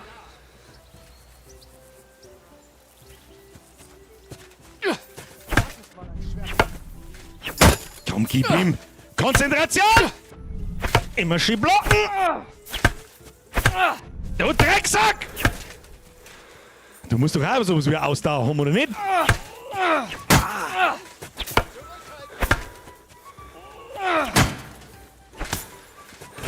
Schwuschel. Was muss ich da tun? Ich hab einfach mal... Au! Alter, hör mir jetzt so... Hast mir ganz schön zugesetzt. Setze dich ans Feuer, besiege Herrn Hans im Duell! Da hab ich nur Pro-Gaming gesehen. Absolutes Schwertkampf-Pro-Gaming. Auf alt. Du hast dir den Gewinn redlich verdient. Ich begleiche meine Schuld auf Trotsky. Jetzt lass uns erstmal was essen. Nach diesem Schwertkampf bin ich Gewöhnungsbedürftig. ziemlich hungrig. Nach wie vor gewöhnungsbedürftig. Aber merke sofort jetzt Welten besser als im Einser. Welten besser. Ganz was anderes. So wie ich das verstehe, haben die zwei Richtungen weggenommen aus diesem Kampfsystem. Und du siehst das Zeitfenster, wann du blocken kannst. Manchmal hat man es da jetzt nicht gesehen. Spielt sie viel weicher, da muss man halt ein paar Kämpfe machen. Aber so Welten besser als im Einser. Hab vorher schon im Chat irgendjemanden gelesen, der wegen dem Kampfsystem im Einser nicht weitergespielt hat. Was ich verstehen kann. Habe ich auch lange gebraucht. Und ich hab dann nämlich auch irgendwann also am Schluss sind da sehr gespannt so, machen wir es einfach wie in Skyrim. Bin mit der Armbrust oder mit dem Pfeilbogen umeinander und hab die Leute einfach umgebracht. Und mal angeschossen und dann einmal mit dem Schwert erschlagen. Noch nichts gefällt. So, kistige Kiste. Ich glaube, gewichteter Würfel. Das habe ich vorher nicht gesehen, dass man da draufdrücken kann. Alle Gegenstände, das heißt, ich hab das zinkte Würfel oder was? Deswegen gewinnt der andere Zigeuner wieder. Out of Context Frage, kann man eigentlich nur den Stream von Hell Let Loose wo anschauen? Mit Sicherheit, ja, irgendwo in der Playlist. Ich weiß allerdings nicht mehr, von wann der ist. In der Suche findest du ihn nicht, ich glaube, der ist auf nicht gelistet, aber geben tut's ihn noch, natürlich. So, wir setzen uns jetzt ans Feuer, hat's geheißen. Wer hat gewonnen? Hast du einen Glummer? Ich glaube schon, ich war auf E drauf. Heute ist wohl nicht mein Tag. Hätte ich nur nicht mit dir gewettet. Du bist besser geworden. Seit dem letzten Mal in Rattay. Damals gewann ich auch. Damals verlor ich. Was ist damals passiert? Das ist eine gute Frage. Ist wahrscheinlich im Einser vorgekommen. Weiß ich nicht mehr. Was ist damals passiert? Als wir um deinen Bogen gewettet haben. Wie ging das nochmal aus? Heinrich, das ist doch noch nicht so lange her. Hast du eins auf die Rübe bekommen? Und natürlich habe ich gewonnen. Ach, seitdem ist so viel geschehen. Kommt mir wie eine Ewigkeit vor. Hast recht. Wir haben schon so einiges erlebt. Aber egal, du hattest eh keine Chance. Denn im Bogenschießen hält mich niemand auf. Durchaus. Dein Mundwerk hält auch niemand auf. Allerdings Hafer, richtig. was zum Teufel hast du da zubereitet? Was ich mit unseren Vorräten eben noch zubereiten konnte. Morgen auf der Burg wird's was Besseres geben. Hättest du was gesagt, hätte ich uns einen Hasen geschossen. Und du hättest ihn dann so kochen können, wie die in der Schenke vor 2 Tagen. Die Schenke, in der du all unser Geld versoffen hast? Ha, man muss ja auch mal Spaß haben. Und dann wolltest du dich besoffen an der Tochter des Schankwirts vergehen. Sie war hübsch. Ein leckeres Früchtchen. Gib's uns zu. Leider war ihr Freund anwesend. Oh, kriegen wir da jetzt Attribute? Ich glaube, es dämmert irgendwas in meinem Kopf vom ersten Teil. Da machst du, um einen Hans kennen zum Lernen, du hast mit ihm um den Wettenbogen schießen. Wenn mich nicht alles da, ich kann mich nicht mehr genau daran erinnern. Ich musste dich rausschleifen, Stärke, ich habe euch auseinandergezogen, Agilität, du hättest mit uns bis zum Morgen weitermachen können. Vitalität, ich habe die Angelegenheit mit dem Ehemann geklärt, Redekunst. Redekunst ist in jedem RPG unglaublich stark. Aber ich glaube, ich gehe auf Stärke. Weil jetzt einfach davon ausgehen, kriegen wir dann einfach ein Stärke-Attribut +1, oder? Und ich musste dich aus der Schenke schleifen, bevor uns noch jemand angefallen hätte. Und er hatte alle Hände voll zu tun. Du hast dich nicht beirren lassen. Tja, wenn du die Mädchen so umwerben könntest wie ich, hätte sie bestimmt nicht angefangen Neue zu Stufe, streiten. Stärke 17. Eigentlich überrascht mich das nicht. Stellt euch das mal vor, Jungs. Du bist eine holde Maid mit hübschen Locken. Holde Maid, die auf haltet ein. hübsche Schultern fallen. Nichts ahnend. Und dann taucht plötzlich Kannes fetter Kopf mit seinem schiefen Mund vor dir auf und er sagt: Wo ist das Scheißhaus, Kleines?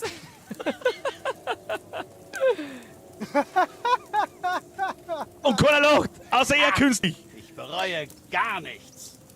Die gesamte Welt dreht sich doch um Weiber. Oder, Heinrich? Stimmt, wo ist denn Dres? Ob's Dres noch Du gibt? hast uns nie was von deinem Mädchen erzählt. Wie war ihr Name noch gleich? Res! Theresa. Ja! Sie lebte in der Mühle mit diesem Halunken Peschek. Ich Und erinnere sie mich! rettete mein Leben. Ein tapferes Weib. Ja, Die gute alte ist Res. ein tolles Weib. Und? Was sagst du?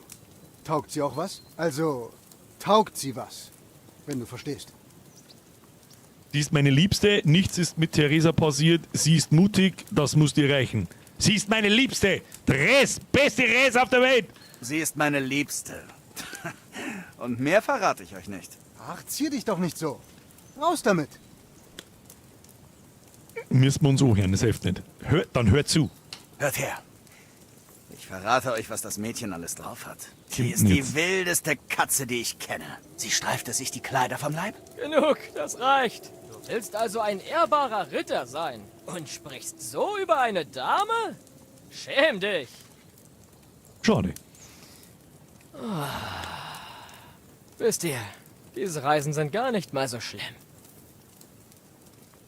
Abgesehen von den Mücken. Ja, abgesehen von den Mücken. Wo warst du gestern Abend, Heinrich? Du kamst zu spät zum Abendessen. So kannst du unseren Herrn nicht beschützen. Hey, macht keinen Ärger. Okay, das ist im Prinzip, was ich an Fallout so feiert, dass du nicht einfach irgendein behindertes Menü hast mit verteil deine Skillpunkte, sondern das ist in eine kleine Geschichte verwoben. Gefällt mir gut. Köter hat eine Fährte aufgenommen. Dann wie zum Hundeflüsterer. Ich war die ganze Zeit in der Nähe, dann kriegen wir Plus auf Heimlichkeit. Ich habe ein Versteck gesucht, gibt Überleben. Ich brauchte etwas Ruhe, gibt Wissenschaft. Ich glaube, das ist relativ schnell ersichtlich, was wir da tun werden. Das ist relativ schnell ersichtlich, was wir da tun. Wir sind selbstverständlich der Hundeflüsterer. Köter hat irgendwas gewittert. Warum heißt Ist in dann den Wald Köter? gerannt und kam nicht zurück. Und was war los? Dort gab es einen Fußweg, der an einem verfallenen Haus endete. Köter stand davor und hat wie wild gebellt. Aber drin gab es nichts außer schimmlige Möbel und ein paar verbrannte Knochen. Also habe ich den armen Kerl beruhigt und wir kamen zurück zum Lager. Für mich sieht er gar nicht aus wie ein armer Hundeflüsterer Plus. Kerl. Vor allem nicht, nachdem er mich heute so angebellt hat. ohne zu wissen, was der Hund eigentlich Und kann. was ist mit, uns, Herr? Ich meine, bekommen wir auch etwas Freizeit, Herr? Kommt drauf an. Sobald uns von Bergo angehört hat, reisen wir wieder zurück nach Hause. Was? Direkt wieder zurück? Nun, wir können vielleicht 1 oder 2 Tage bleiben. Weiß denn irgendwer mehr über diesen von Bergo? Schweigen. Er ist ein bedeutender Adliger. Ich schweig, ich erinnere mich nicht mehr dran. Ich habe euch alles gesagt, was ich weiß. Von Bergo ist ein sehr wichtiger Edelmann, der königliche Unterkämmerer. Er verwaltet das Land für den König, sammelt Steuern ein. Es ist so, da ist der König, dann kommt er, dann haben wir eine sehr große Lücke und dann komme ich. Und wir sind Boten, die ihm eine Allianz anbieten werden. Ich habe gehört, er nutzt nur die feinsten Schwerter und dass er eine große Sammlung an verschiedenen Schwertern und Dolchen hat. Sie zu sammeln ist das eine, sie auch benutzen zu können, was völlig anderes. Und? Ist er ein guter Schwertkämpfer? So etwas lernt man nicht einfach so. Ah. Das Schwert ist eine wundervolle Waffe. Ich bevorzuge Streitkolben. Ich schaffe das auch ohne Waffe. Das ist totaler Schwachsinn. Ich bevorzuge das Schießen. Jetzt ist die Frage, so früh mich zu entscheiden, wo man jetzt, dann kriegen wir einen Skillpunkt. Ich gehe mir schwer davon aus, das ist wie im Einser oder auch wie man es aus Skyrim zum Beispiel kennt. Die Waffen, die du benutzt, skillst du langsam. Und da kriegst du jetzt halt einen kleinen Bonus drauf. Und wahrscheinlich wird es wieder drauf hinauslaufen auf Schild und Schwert plus Bogen. Darum nehme ich jetzt das ganz normale Waffengattung Choice. Also ich glaube, dass wir da halt einen Punkt, einen Skillpunkt jetzt kriegen, wenn wir den wie die vorigen 2 Male jetzt da. Schwert, allweil Schwert. Ich nehme, wobei so eine helle Bade schon auch ganz geil ist, tut die mir nicht runter. So eine fette 200 Dingsbums, wo du die Leute weghalten kannst. Kann man schon auch machen. Aber wahrscheinlich, ja, ganz klassisch Schwertschild und als Secondary Waffe die Schießkunst. Bei dem Spiel muss man Schwert nehmen. Aber damit es einigermaßen authentisch bleibt und passend, bleiben wir beim Schwert. Das Schwert ist die Waffe eines Meisters. Im Gleichgewicht, schnell und für alle Umstände geeignet. Natürlich hier ist das. muss man damit üben und seine Technik verbessern, aber das Ergebnis ist es wert. Ja, versteh schon. Es war nur ein Übung. Neue Stufe reicht Schwert Verzeih 18. mir. Oh, Schwerter, Schwerter, Schwerter. Jetzt wirst du uns sicher wieder erzählen, wie der gemeine Istvan Tost dein Schwert gestohlen hat. Und ich nahm an, du würdest endlich mal an was anderes denken. Ich glaube, ja, Das aus dem Schwert Einser. ist die einzige Erinnerung, die ich an Vater habe. Wir haben es gemeinsam geschmiedet, kurz vor seinem Tod. Aber das ist eine andere Geschichte. Das ist das Intro vom ersten Teil, Du glaube ich. hast sie vermutlich schon oft genug gehört, stimmt's? Naja, weißt du, Nee, ist in Ordnung. Tja, ich möchte jedenfalls nicht in Istvans Schuhen stecken, solltet ihr euch jemals wiedersehen. Was? Haben wir den nicht Hat sich ist umgebracht? aber nicht tot. Genug, das reicht. Sonst sitzen wir hier wieder ewig und hören uns an, wie Martin der Schmied ihn großzog, obwohl doch Ratzig sein echter Vater ist. Es ist kompliziert. Einigen wir uns einfach darauf. Nicht so ungut. Wer hilft mir morgen dabei, Vorräte für unsere Rückreise zu besorgen? ja, wir haben darum gewürfelt. Ich habe gewonnen, deswegen geht Konrad.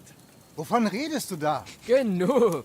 Arthur, mit dir hat man keinen Spaß. Morgen erwartet uns auf der Burg ein Festmahl. Vergiss also mal unsere Vorräte. Möchte jemand einen Nachschlag? Es ist jede Menge übrig, vielleicht sogar für morgen früh. Nein, danke. Ich Ich muss mich auf die etwas Scheiße waschen. zum Fressen. Genau meine Worte. Wir können morgen nicht in diesem Zustand auf der Burg auftauchen. Wo wascht ihr jetzt da in dem Fischweiher da drin, oder was? Komm, wir ziehen uns jetzt aus, Heinrich. Richtig gute Idee. Und ihr beide werdet uns dabei helfen. Willst du wirklich? Aber ich darin wusste, dachte, der baden, Schmied Herr war sehr vor der. Ja, Sieht war er. nicht sonderlich sicher aus, wenn du mich fragst. Wir haben den Schmiedesohn Oh, quasi. jetzt sei doch nicht so ein Spielverderber, Hafer. Bring uns Wein, dann macht's noch mehr Spaß.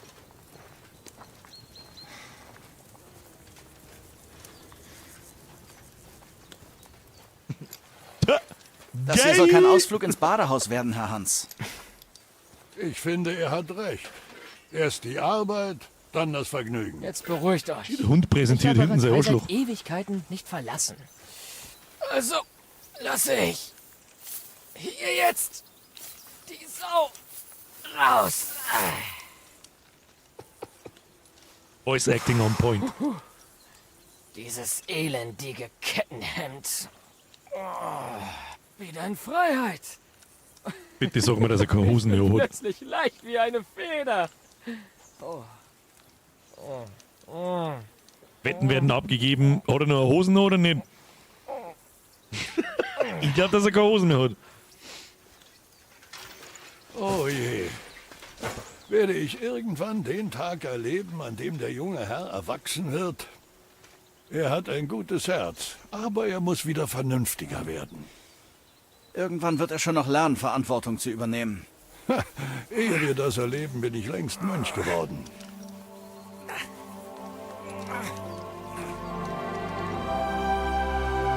Okay, sie haben noch Hosen noch. Wundert mich.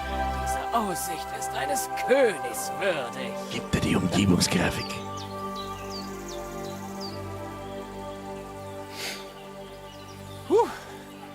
Du hattest recht mit dem Gestank. Ich hoffe nur, dass das Wasser nicht so kalt ist. Wir wollen ja nicht, dass unsere Kronjuwelen schrumpfen. Ich mache mir eher Sorgen über die Wassertiefe. Komm schon. Oh, kann da jemand nicht schwimmen? Das lässt meine Eier wirklich schrumpfen.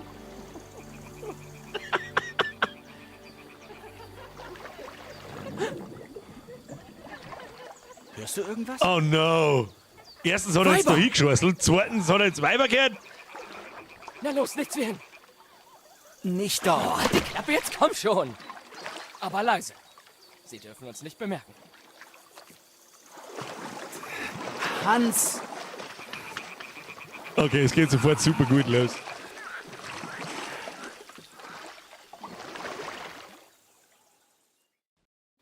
Kopf runter, Heinrich. Okay. Wir müssen näher ran. Folge mir. Wir müssen uns jetzt an die Weiber ausschleichen, Alter, der Mal. Sonst werden wir entdeckt. Okay, ich tue gar nichts. Ich schleich dir hin, du wirst schon wissen, was denn da ist. Hörst du den Gesang? Sie sind in der Nähe. Ich versuch. Inklusive Blubber, wird schon hingeschweißelt, gell? Ich hab's genau gesehen. Wasser? Schaut auch gut aus. Der Frosch quakt.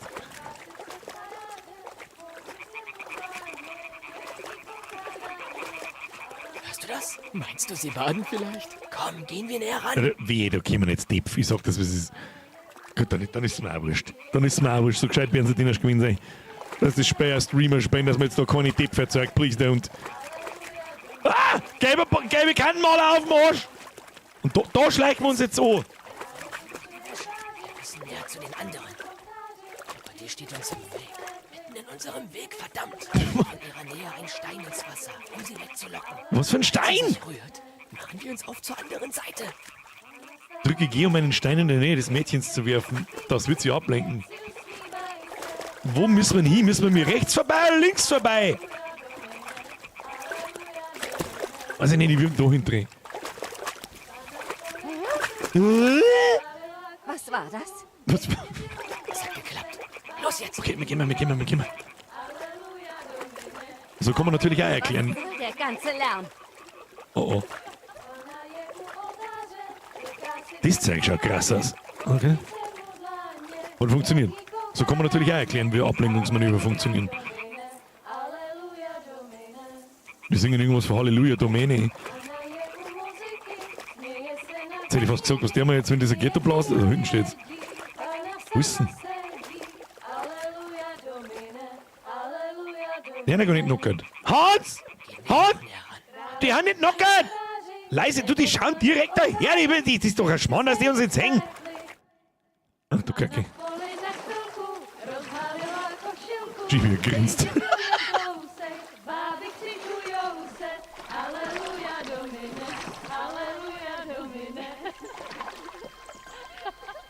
Ehrliche Scheiße, die andere, die rechte hat.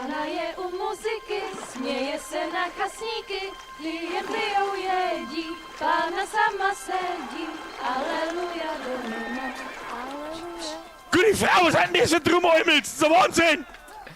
Scheiße, Heinrich. Du solltest doch. Ja, natürlich werden wir währenddessen angegriffen, oder? Runter mit dir. Jetzt werden uns in die Leitung gebrochen. Okay, das ist natürlich... Okay, wir wärmen uns. Na, nee, die Mama gerade Kühe! Nein!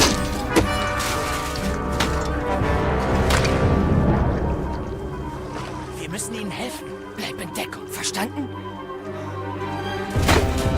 Nicht der Hafe! Nein!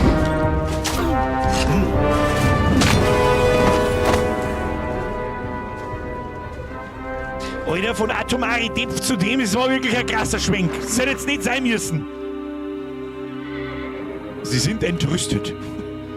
Die haben wirklich alle umgebracht, gell? Eiskalt. Oh, Scheiße. Unser Brief. Oh. Oh. Nicht. Oh, jetzt gingen es auf die Mädels los, okay. Kick in die Eier, hab's genau gesehen. Wir haben keine Chance. Lass uns warten, bis sie fort sind. Und dann... Wo sind die mit die Vielleicht haben es ein Atomglocken? geschafft.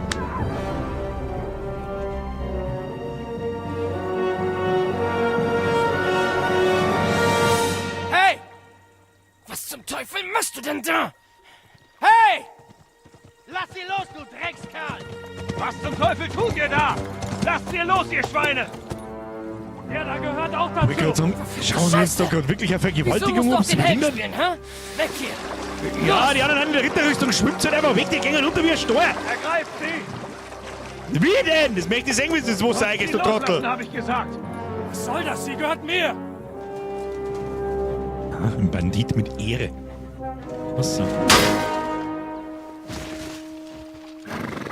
Bonk.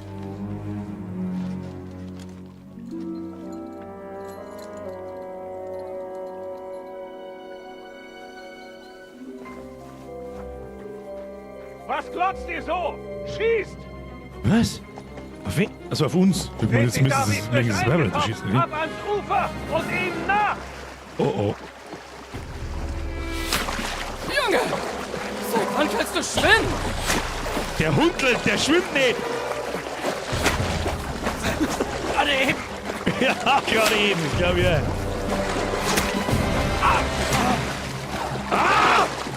Okay. Rüstung! Ha, sag ich doch. Bewegung! Ihr Vollidioten. Am anderen Ufer den Weg ab! Erde und Fackeln, schnell! Was für Erde und Fackeln? Bonk. Haben mir gerade einen Armbrustbolzen in die Schulter gekriegt und da schwimmst du nicht mehr, mein Freund. Das sagt er ich. Köter. Das möchte ich aber auch hoffen. Ein Hund, wenn es umgebracht hätte, hätte ich euch bis zum Schluss gesucht und Wolltest du eine Jungfrau aus ihrer Not befreien? abgestohlen. Ich hab's satt wegzulaufen. Ja? Wie nennst du dann das, was wir... Du heilige Scheiße. Sogar Katz schwimmt besser als Getroffen. Eine Katz kriegt da so viel Panik im Wasser, dass sie über Wasser läuft. Scheiße. Aber wir können das unmöglich so lassen. Nein, warte! Was meinst du, wie weh das tut, wenn das Ding im Schulterblatt steckt? Wir müssen hier weg. Kannst du gehen? Ja, ich glaube schon.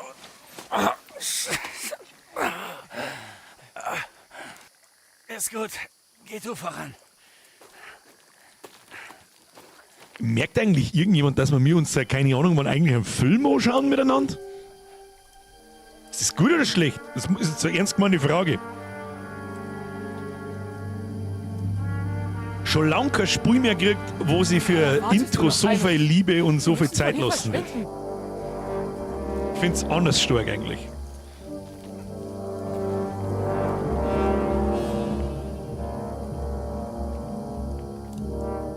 Boah, leck, es ist halbe 10. Okay. Alter, halt dein Maul. Alter, wir haben vor 5 Minuten angefangen. Möchtest du mich verarschen? Der Weg voraus, entkomme irgendwas. Stopp, langsam eins am anderen. Du bist ein gesuchter Mann. Das Hasen... Mann, lass dir das einmal ein bisschen da! Je schneller du dich bewegst, desto auffälliger bist du. Das ist mir schon klar.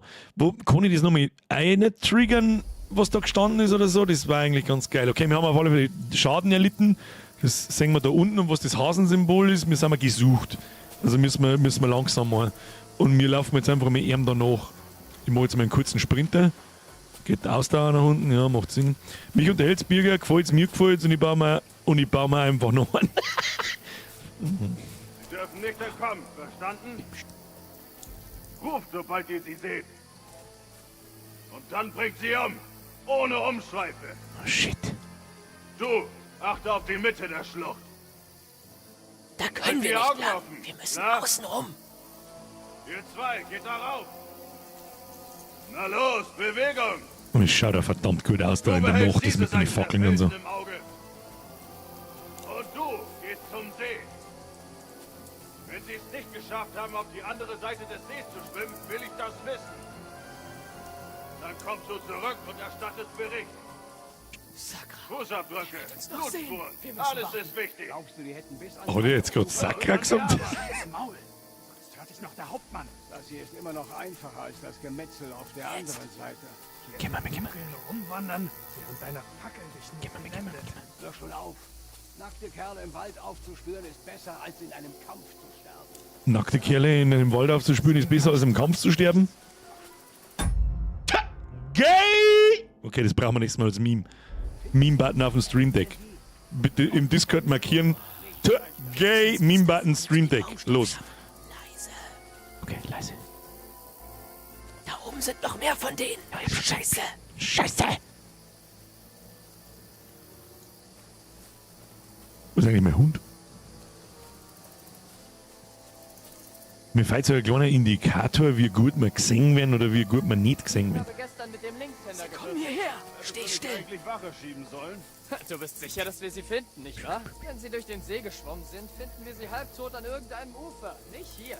Lauf, schnell. Bewegen wir uns nach unten und nicht nach oben. Du wegen dem ganzen Flugzeug von da oben nichts sehen kannst. Aber sie wurden nach oben geschickt. Sneaky. Und dann Vollsprint. Sneaky Vollsprint. Oh ja, das sehe ich. Seht du die Fackeln von Donut Zipfe, Adam?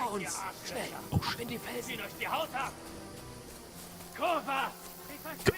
Was? Kurva? Bob, Kurva! Außen herum!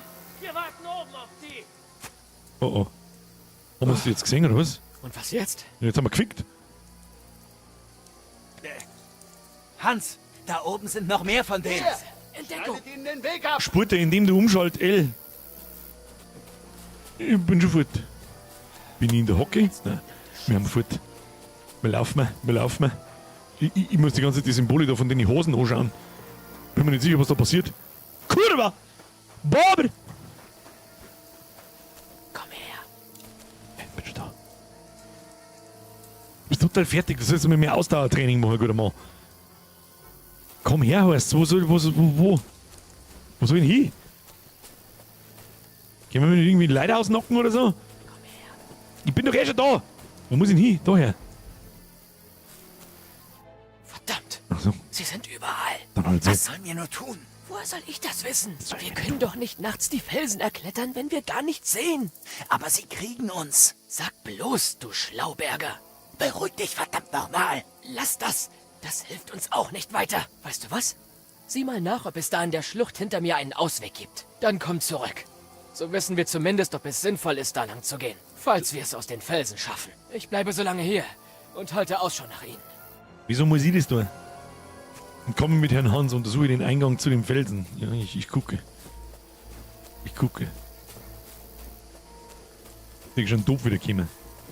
Der Weg voraus, untersuche den Eingang zu den Felsen. Können wir da irgendwas basteln? Scheiße. Wo ist Kapon? Er muss vor ihnen durch die andere Schlucht geflüchtet sein. Ich muss ihn finden. Scheiße! Und jetzt da daher starkseln bin ich gefickt. Steckt er? Da ist einfach der Vogel auf, der Penner! Also Reh. Oh Gott, ich weiß doch auch nicht wohin, wieso bin ich? Ich bin in einem Labyrinth. Ich mag nicht in einem Labyrinth. Oh shit. War da durch? War da irgendwie auf? I have a very bad feeling about this. Sieht so aus, als geht's da lang. Hans! Hans? Da sitzt hinter einem Band und scheißt umeinander. Ich sehe eine Burg in der weiter Ferne. Und ich bin erst vor kurzem wieder aus diesem Felsengewirr entkommen. Ich hab nichts gemacht, aber scheint der Mini zu... Wo kommt der? Ja, schlagen zusammen, nimm das eure. Ja, das ist gut. Oh, shit. Oh no, der erste ernsthafte Kampf. gut wie tot.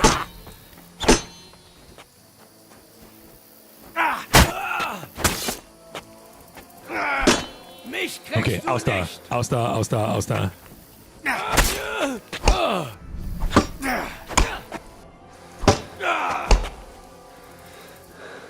Okay, chill. Aus da. Ist es. Hab keine Ausdauer mehr. Chill. Okay, Ausdauer aufladen. Ja! So, no hit! Ausdauer, Ausdauer, Ausdauer. Komm. Komm, komm, komm, komm.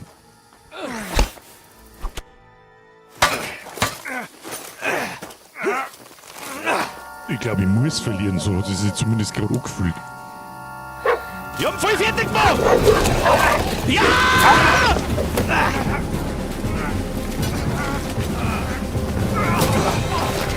Oh.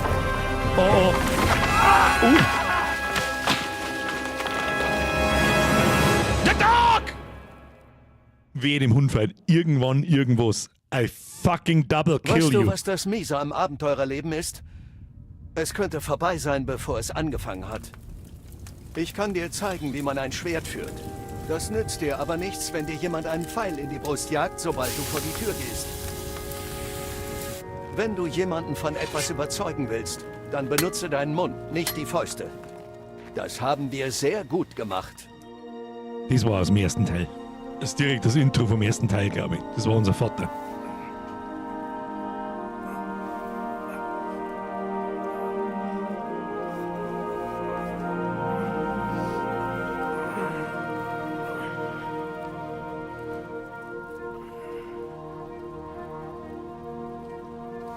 Schmied ist vielleicht nicht der glorreichste Beruf, aber er hat auch seine Vorteile. Schöner Rückblick. Man verliert seinen Kopf nicht so schnell. Vater, Ach, ich bitte dich. Ich habe dich zwar großgezogen, aber du kennst doch die Wahrheit.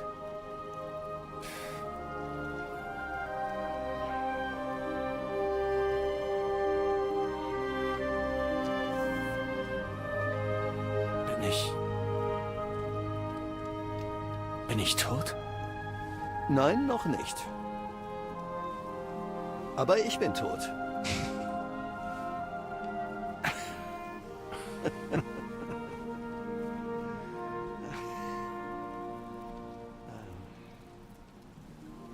Bisschen awkward silence.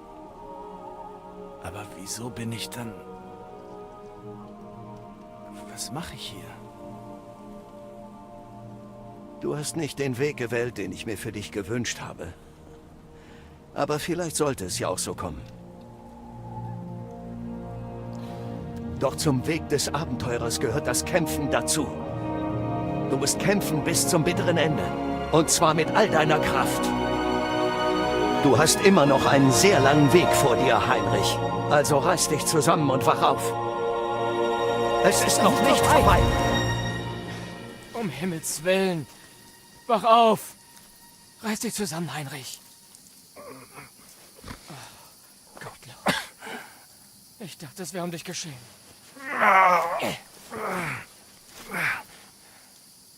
Wo bin ich? Naja, Oh, da haben wir, du bist vom Himmel gestürzt wie ein da haben wir mit abgeschossener dem Schwert Falke. angefangen. Der Kerl ist mit dir gestürzt. Und jetzt ist er knockert. Wenn du nicht auf ihm gelandet wärst, wäre es dir genauso ergangen wie ihm. Was hast du da an? Er braucht die Sache nicht mehr. Und wir können ja nicht nackt durch den Wald rennen. Ja, toll. Ich schon. Falls du überhaupt rennen kannst.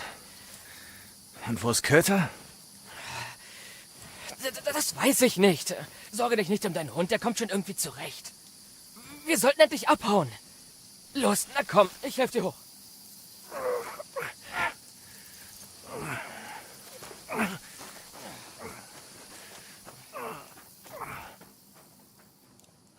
Grandios gut gemacht alles bis jetzt. Hauptquest begonnen. Fortuna. Grandios gut gemacht bis jetzt. Stark. Wie geht es dir? Schlecht. So viel weiß ich. Schlecht. Ich glaube, das war's für mich. Nein, das glaube ich nicht. Dann machen wir jetzt so. Solange du reden kannst, weiß ich, dass du durchhältst. Das ist nicht echt. Das halte ich für Gerücht. Reiter, Soldaten, sie haben uns! Sie haben uns! Das ist der, den wir umgebracht haben im Morgensack. Sie sind da. Ich muss es Sie wieder sind aufhören, aber erledigt. das darf mir brennen. Erst erledigt, wenn ich es sage. Verdammt. Tu mir das nicht an. Hätte ich jetzt da was da sollen, oder? Weiter. Wir müssen weiter. Aber das Tor ist zu. Keine Sorge. Mein Name öffnet jedes Tor. Schreckenring!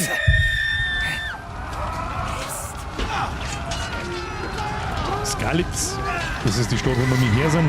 Wir haben ja gerade das erste Trauma, dass wir nur mit dem ersten Teil durchmachen. Wir werden hier sterben. Los, Bianca.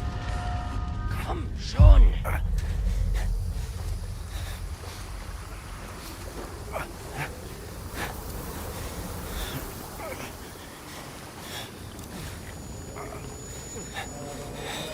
Vater?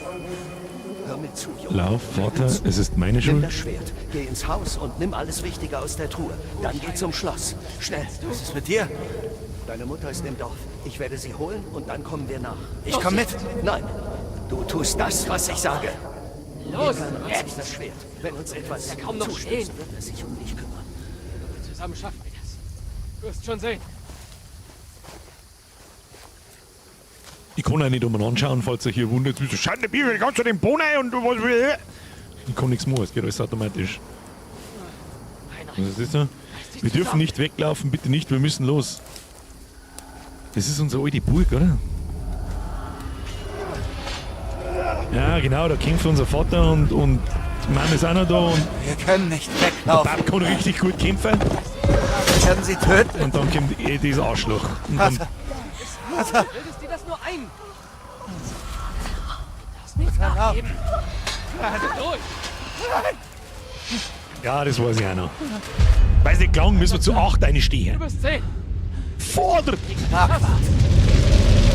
Aber ihn haben wir umgebracht, da wollen wir doch sicher. Nein. Nein. Okay. Keine Angst, Heinrich. Ich bin bei dir. Nur noch ein kleines Stück. Ist mir warm am Dates bisschen. Es geht, halt in Grenzen. Das ist aushaltbar. Heinrich, wach auf. Die Linde. Genau wie Vater es sich gewünscht hat. Mutter Nein, wir können nicht anhalten. und Vater. Ich habe alle. Sie sind alle tot. Aber wir sind es noch nicht. Heinrich, du hast ein Licht. Sieh mal. Ja, das muss aber nicht, muss kein gutes Licht sein. Warum haben da überall Schmetterling? Ich sehe ein Licht.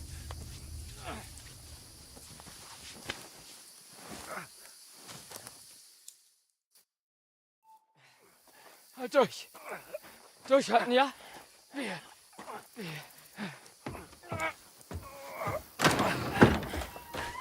Pavlena, bist du es? Ich grüße Sie, gute Frau. Was von einer Wiederhex haben wir Keine jetzt? Angst. Wir wollen nichts Böses. Mein Freund braucht Hilfe.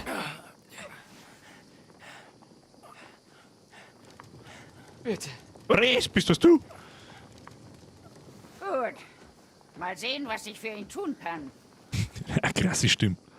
Dann zeig mal, was du hast. Ist schon in Ordnung. Ein Loch im Kreuz und ein Schlitz im... Das ein... Das war nur ein Traum, Heinrich. Wir sind im Wald. Wir wurden überfallen. Aber keine Sorge. Ein Babuschka-Blätter. Oh oh. Jetzt habe ich euch, ihr Hurensöhne. Was für Söhne? Tell her to your face! Oh shit. Oh, der Hans ist nicht der beste Kämpfer. Eigentlich ist es meine Aufgabe. Oh oh.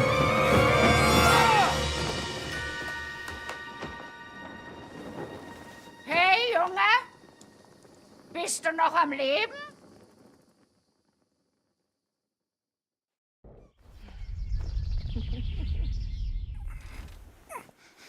Aber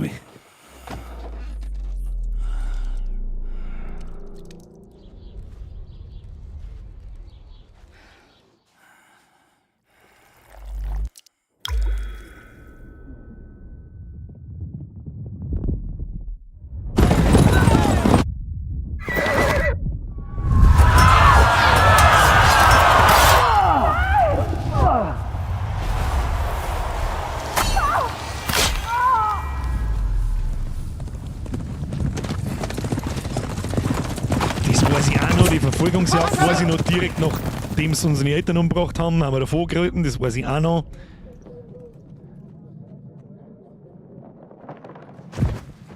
Ich bin aus Skalitz.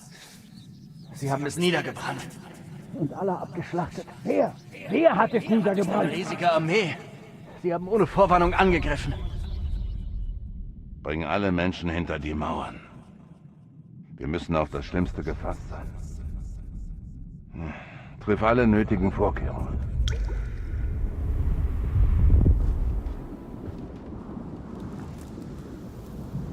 Ich bin Herr Marquardt von Aulitz.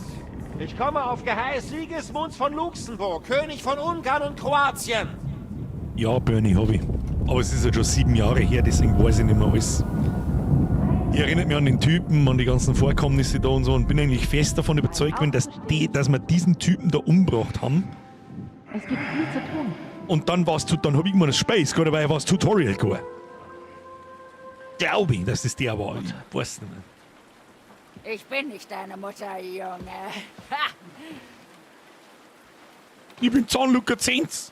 Oh, mögen alle Heiligen gepriesen sein. Ich hatte schon Angst, du würdest gar nicht mehr aufwachen. Was? Wo bin ich? Was glaubst du wohl? Hier in meinem Haus, wo du und dein Freund... Das war anderer, sagt der Tippi da. eingeplatzt Nein, ich weiß nicht mehr. Ah, Langsam, Junge. Langsam.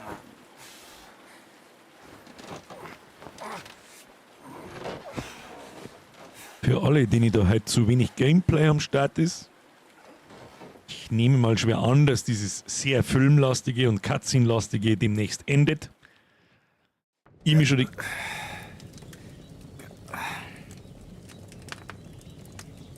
Was ist passiert? Was ist mit Hans? Ich habe mich um ihn gekümmert. Aber zwischendurch sah es nicht gut für ihn aus. Und für dich auch nicht, Bursche. Also beruhige dich. Letzte Nacht standest du schon mit einem Bein im Grab. Ihr habt Glück, dass ihr hier gelandet seid. Ich hab nicht angefangen damit, weil es stört. Ich hab was anderes gemeint. Dazu wird er im Moment kaum in der Lage sein. Er hat viel Blut verloren und er fiebert. Was ist ihm widerfahren? Wirst du ihm helfen? Was ist ihm widerfahren? Dieser Gauner, der euch beiden gefolgt ist, hat ihn übel zugerichtet. Hans hat draußen gegen ihn gekämpft. Dann kam er hereingestolpert, erzählte irgendetwas von Fortuna und brach zusammen. Wirst du Hans helfen? Was ist mit dem Gauner? Und wo ist dieser Halunke? Geh raus und sieh ihn dir an. Hans hat ihn ordentlich verdroschen. Wegen der Leiche in meinem Hof habe ich kein Auge zugetan. Ich verstehe. Der hat einen umgebracht, okay. Es tut mir leid, dass wir Ärger gemacht haben. Aber du wirst Hans helfen, oder? So Gott will. Nun, es ist mir gelungen, dich dem Tod zu entreißen. Vielleicht ist es mir noch einmal gegeben. Ihr Ich sehe nach Gesicht ihm, schaut sobald ich mit dir krass gut fertig aus. bin. Wie fühlst du dich? Fällt das bloß mir auf? Beitet mir das ein? Oder ist ihr Gesicht schaut so krass echt aus? Mit den alten Falten und so weiter, das ist ein Wahnsinn. So, was ich damit sagen wollte ist, für alle, die sich wundern, so, was heißt wundern, die sich vielleicht denken, ja, mir Gameplay war schon geil. Wir sehen uns am Freitag nochmal um 20 Uhr mit diesem Spiel und dann mit Open End, damit euch das gleich einmal klar ist. Und dieses Spiel ist ein sehr langer Schinken, ein noch längerer Schinken als God of War. Darum werden wir den restlichen Winterzeit jeden zweiten Freitag kein God of War mehr. Warum? Habe ich lang genug erklärt. Wird dadurch ersetzt. Und los. Wie fühlst du dich? Mir tut alles weh. War schon übler. Kann ich nicht mehr sagen, ob das schon mal übler war, aber mir tut alles weh. keine Stelle, die nicht schmerzt. Vor allem aber meine Schulter, in die mich der Pfeil getroffen hat. Kein Wunder. Aber du bist bei Bewusstsein und sprichst. Das ist schon mal ein gutes Zeichen. Ah, deine Schulter sieht schon viel besser aus. Ich habe getan, was ich konnte. Aber ich sehe schlecht. Vor allem nachts. Deshalb ist es nicht gerade Schau da ihr Gesicht, es hat das einfach ist nicht aufgehört zu unfassbar. bluten. Und jetzt, wo du dich bewegst, fängt es wieder an. Nimm das hier und verbinde Schaut die besser aus als Wunde eins. damit. Viel mehr können wir gerade nicht tun. Danke. Damit komme ich schon zurecht. 6-mal Verbände Aber ich erhalten. brauche frische Luft, um einen klaren Kopf zu bekommen. Du hast den halben Tag geschlafen, Bursche. Also, wenn dir danach ist, nur zu. Dann sehen wir zumindest, wie sicher du auf den Beinen bist. Wenn du schon dabei bist, geh mal am Wassertrog vorbei und wasch dir diesen ganzen ekelhaften Schmutz ab. Ich habe eine alte Jacke gefunden. Zieh sie dir über, sonst verkühlst du dich noch. Hier am Wasser wird es kalt. Du bist sicher hungrig und musst etwas essen. In dem Kessel auf der Feuerstelle ist eine heiße Suppe. Falls das nicht reicht, habe ich etwas Brot und Käse draußen auf den Tisch gestellt. Dort findest du auch unseren selbstgebrauten Alkohol, wenn du etwas zur Aufmunterung brauchen solltest. Aber übertreib es nicht. Werde ich nicht. Vielen Dank. Möge Gott es dir tausendfach vergelten. Wie lautet denn dein Name? Ich bin Bojena. Ich heiße Heinrich. Ich weiß. Bojena das hat Blä. mir Hans verraten. Ich sehe jetzt mal nach ihm. Wenn du alles erledigt hast, komm zu mir. Dann überlegen wir, was als nächstes zu tun ist. Wenn ich da mit Gewalt jetzt irgendwas Schlechtes finden müsste an ihrem Model, dann ist die typischen, wenn jemand spricht, die typischen random Bewegungen, die einfach nur, wo man einfach nur merkt, so, das ist ein animierter Charakter. Aber ihr Gesicht schaut so krass echt aus, dass brutal ist. Entsetzlicher Sturz. Wie durch ein Wunder hast du den entsetzlichen Sturz überlebt, hast aufgrund deiner zahlreichen Verletzungen jedoch einige Hauptstufe, Fertigkeits- und Spezialisierungspunkte verloren. Dir bleibt keine andere Wahl, als dich auszukurieren und sie dir nach und nach im Spiel zurückzuholen. Und das ist, was ich vorher sagen wollte. Ich bin die ganze Zeit schon gespannt drauf. Ich meine, wir haben ja gemachter Mann, wir haben im Einser schon gelevelt, haben wir super mächtig und eigentlich machen sie in die Spiele ja Spaß, indem er bei Null fängt. Ja? Die Origin Story. Wir haben einen Schmiedesohn und wir haben dann zum krassen Motherfucker. Wir machen es das im zweiten Teil, dass du im Prinzip wieder von vorne fängst. Genau so. Sie lassen sich fast 2 Stunden Zeit, um das so einzuführen, die langsam mit den Tutorials und erzählen eine wunderbare, absolut glaubwürdige und wirklich auch eine spannende Geschichte, bis eigentlich losgeht. Wann habe ich das letzte Mal in einem Spiel so gesehen? Ich weiß es nicht. Red Dead 2. Ich glaube, in Red Dead 2 war das letzte Mal, wo sich jemand mit einem Intro so viel Zeit lässt. Absolut geil. So, da sind wir nun. Was müssen wir jetzt machen? Du Bluttest. Wenn du blutest, verlierst du fortlaufend Gesundheit und kannst sogar sterben. Stoppe die Blutung, indem du I-Inventar öffnest und alle Wunden an deinem Körper verbindest. I. So, wo? Verband.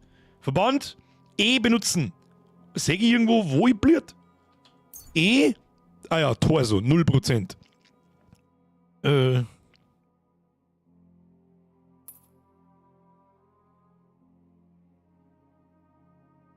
Was heißt das? Sobald das Blutsymbol weg ist, heißt es wahrscheinlich, meine Blutung ist gestillt. E bestätigen. Sehe ich die Verbände an meinem Körper, also die waren vorher schon da, und jetzt sehe ich leider, das war jetzt noch krass gewesen, wenn er dann irgendwie Verbände an die Arme oder am Kopf oder irgend sowas codet. Für eine bestimmte Zeit in-game. Das war noch krass gewesen. So, kurze Tunika. Ziehen wir an. Was heißt das? Wir haben einen Hunger, wir haben einen verletzten Torso. Haben wir sonst noch irgendwas? Jetzt warte mal, Questlog. Genau, wir brauchen was zum Essen und benetze dich am Zuber. Die geile Quest-Titel, Leute. Benetze dich am Zuber mit etwas Wasser. Warum nicht? Die Wunde blutet noch. Finde etwas zu essen, öffne das Ich Inventar. sollte sie schnell verbinden, bevor ich verblute. Ich hab's schon verbunden. Tu dich nicht ab. So, haben wir was zum Essen? Wir haben doch so viel gestohlen, aber das ist wahrscheinlich alles hinfällig. Die guten Zinken wir für die alle fort. Hey SK, mir jetzt wieder ein Fünfer. Danke für die geilen Streams, allebei. Grüße aus Tirol. Absolut nichts zu danken. Ich hätte wahrscheinlich 3/4 aller Spiele, die ich mittlerweile gespielt habe, nie gespielt, wenn es euch nicht gehen hat. Ich sag danke, Kuss auf die Nuss, Dankeschön. Red Dead 2 immer noch nicht gespielt. Herr Bordrobot, da hast du ordentlich was versammelt, so eines der besten Story-Games, die ich jemals gespielt habe. Da liegt einer da, den Kickel mag ich haben! Kann ich den Hosen auch nicht mehr? Oh, da steht Stehlen. Stehlen mag ich nix da hinten. Die waren nicht zu uns. Da stellen wir mir nix. So, wo findet man was zum Essen? Das hat uns wahrscheinlich gesagt, aber ich... Okay, wir haben ein bisschen benebelt. Bozena, die Kräuterfrau. Ist das der Hans? Hans! Hans! Können wir mal mit ihr reden? Versuche etwas zu essen. Ein leerer Magen ist nicht gut für dich. Na ja, Da gut. ist etwas für dich auf dem Tisch. Und auf dem Kann ich da einfach einige Trank eingießen? Was für ein Trank eingießen? Aus dem Topf essen kann, muss ich dann... Achso.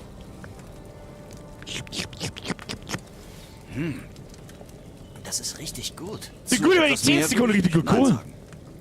Dann da ich sagen, da klang wir noch mehr rein. Ja, Du, da klang wir noch mehr rein. kein größeres Glück als einen vollen Magen. Kann man sie überfressen und dann kotzen?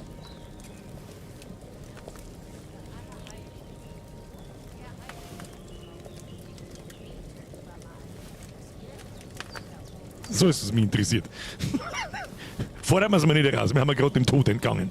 So, was haben wir da? Da scheint irgendwo ein Alchemistentisch zu sein. Schauen wir mal. Da ist was zum Zielen üben. Ist das Schlossknacken. Mittel. Wir haben da, warte mal, ist F5 schnell speichern? Ah, scheint nicht, warte mal. Will speichern, du benötigst Retterschnaps. Was brauche ich? Retter... Man kann nicht einfach so speichern? Naja, gut, oder nicht? Schlossknacken, Mittel, nein, das mag ich eigentlich nicht tun. So, jetzt putzen müssen wir uns. Was gibt's da herin? Gibt's da was? Mag nichts klauen. Was haben wir da? Überall Schlossknacken. Nein, das darf man nicht. Ich erinnere mich nur im ersten Teil, das habe ich ein paar Mal gemacht, da habe ich ordentlich auf die Nuss gekriegt. Schau dir diese scheiß Natur an, wenn du aus dem Holzhitterl rausschaust. Schau dir mal an, mit wie viel Oh, was ist dieser Schaut aus wie... Schaut vorhin, das wie ein Panther. Das ist ein Hund. Aber wer bist denn du? Der Brummbär! Ja, du noch Teabaggen, hast schon recht. Kann ich mit dir irgendwas tun? Hallo? Na, was mit der Fackel? Die nehmen wir mit. Fackel kann man brauchen. So, dann haben wir mit der Fackel zu. Kann man den looten? Körper aufheben, plündern! Jawohl! Da. Bergarbeiter Google. Ja, wird gleich alles. Was zum Essen oder auch dabei? Hier, alles nehmen wir mit. Alles nehmen wir mit. Gelbe Ruben, Wasser, Zwiebel, Verbände. Alles her mit deinem Klump. Du Arschloch. Und mehr geht nicht. Nur mal Fackel dazu. Nein, das ist zwar vorher Blut, das Zeug, aber vielleicht können wir das waschen. So, ziehen wir Nockerbese. Auszogen. So, und auf das Cape kann man es wieder zumachen. Passt so. Wo ist jetzt der Zuber? Wo ist der Zuber? Da ist ein Wildsau. Kompass. Der Kompass befindet sich am oberen Bildschirm und hilft dir, dich in der Welt zu orientieren. Ja, das ist alles ganz okay. Schauen wir mir da in die Richtung. Warte mal. Lol, tatsächlich. Ganz nach Norden. Okay. So, wo ist der Zuber? Steht da irgendwas, was der Zuber ist? Map! By the way. Ich habe ein bisschen Angst vor der Wildsau. Jetzt warte mal. Tu mal Fackel. Fackel gehen wir nicht. Den ganzen Scheiß, den ziehen wir jetzt einfach einmal an. Das ist ein scheiß Wurscht. Beutel. Mit einem Beutel erhältst du Slots, die du mit Tränken und Nahrung belegen kannst. Diese können dann schnell im Kampf konsumiert werden. Slots. Ein Beutel kann dir maximal 4 Slots bieten. Hier ist ein Beutelslot, offene Slots für Essen und Tränke. Doch du kannst nicht immer alle 4 belegen. Wenn du einen markierten Gegenstand hast oder im Beutel platzierst werden kann, kannst du in diesem Slotauswahl WASD, das werden wir jetzt einfach mal schnell probieren. Das ist der Gürtel. Slot-Auswahl aktivieren, das passen wir 8. Wir haben jetzt da einen Gürtel, das heißt, wir haben diese 2 Slots, nein, das hat nichts damit zu tun. Da kann ich die Fackel, kann ich nicht als Waffen hernehmen, gell? Schauen wir mal, was haben wir sonst noch? Das ziehen wir noch, das ziehen wir an. Kurze Tunika. Was ist denn da besser? Zustand, da ist immer noch das Ding besser, das ist sogar ziemlich schwer schon hin. Steht da kein Brunnen draußen? Ich weiß nicht, was ist denn ein Zuber? Was ist denn ein Zuber? Ist das vielleicht ein mittelalterliches... Da, das Ding da, ist das ein Zuber? Tatsächlich. Sag mal zu dem Ding Zuber, ich hab doch keine Ahnung. Was soll das?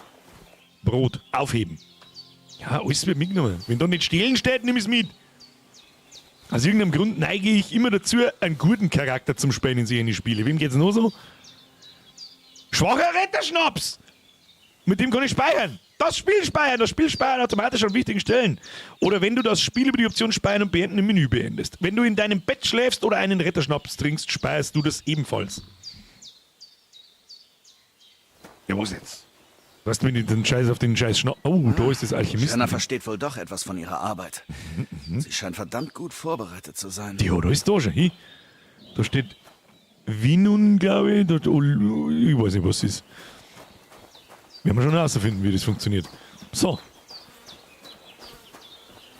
Heisel! Haben wir auch schon lange. Jesus Christ.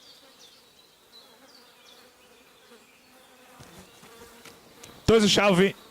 Kann ich mit der zuhauen? Du hast gelernt, Werkzeug. Neuer Kodex-Eintrag. Werkzeug. Kann ich, warte mal, kann ich mit der Schaufel was tun? Kann ich die als Waffen vielleicht benutzen?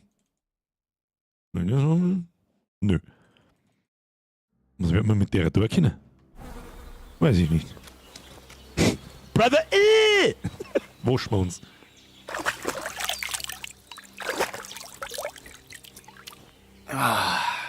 Ich fühle mich wie neu geboren. Du bist so sauber, wie du es an einem Trog werden kannst. Benetze dich, bla bla bla, haben wir alles und dann werden wir wahrscheinlich wieder mit ihrer schmerzen müssen, nehme ich mal schwer an. Zeig dich, Bozina! Bozina! Bozina, was ist da los? Hallo, ich bin jetzt wieder sauber. Halt, stopp. Kann ich meine Sachen...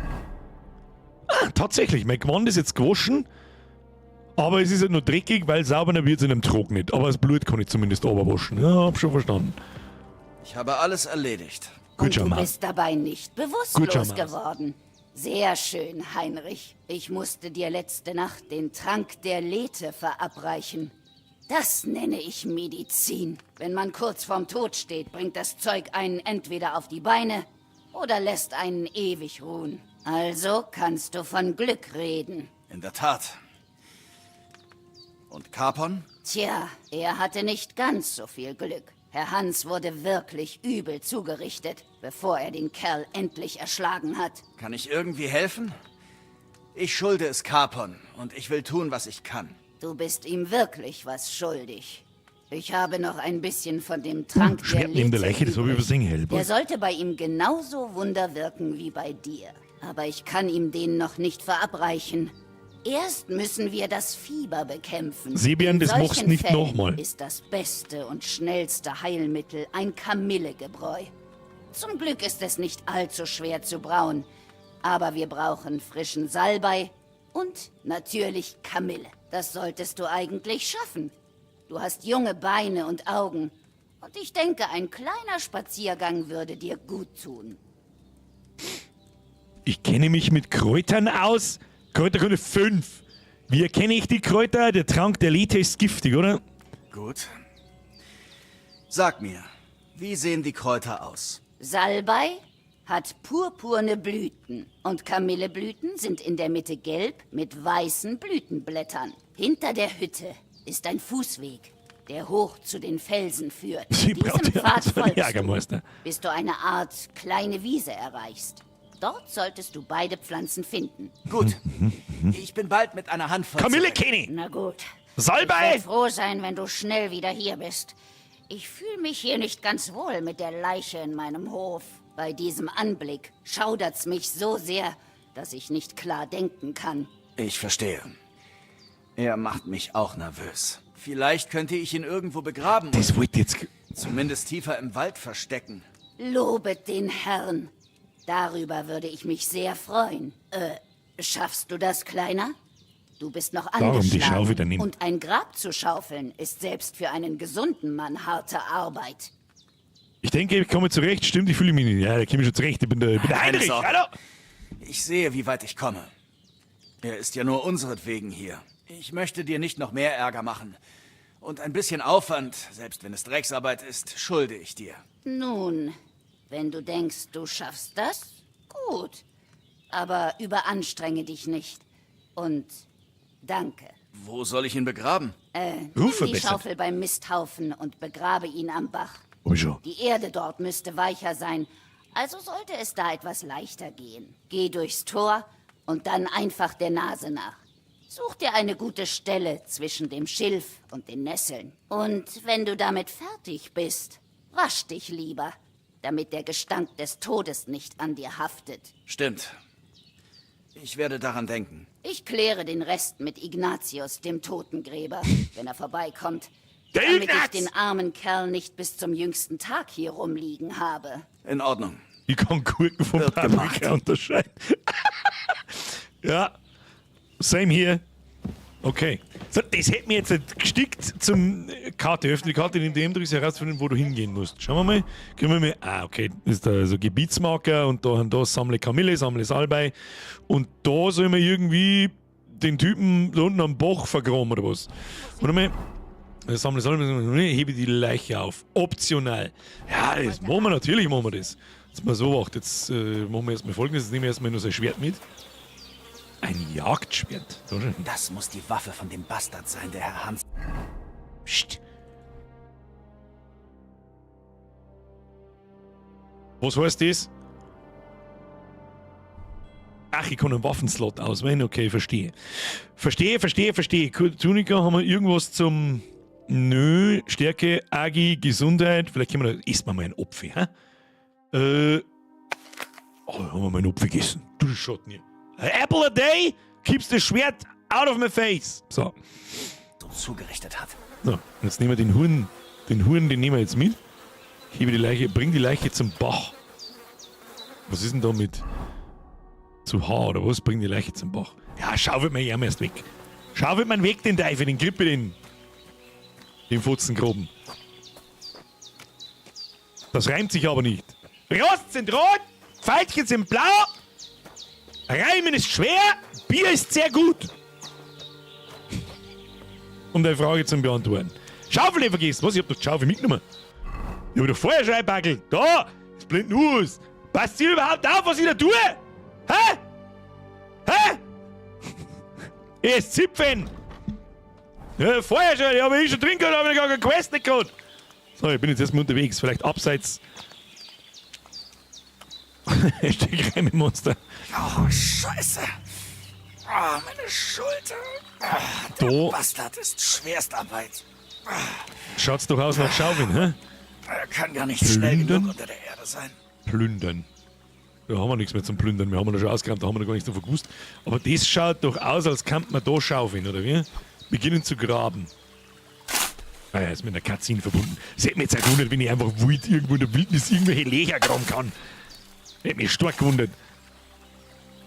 So, ich hebe ein Grab aus, lege die Leiche ins Grab. Das machen wir natürlich. Die gute Frau hat uns ja geholfen. Gehört man aufheben mit F.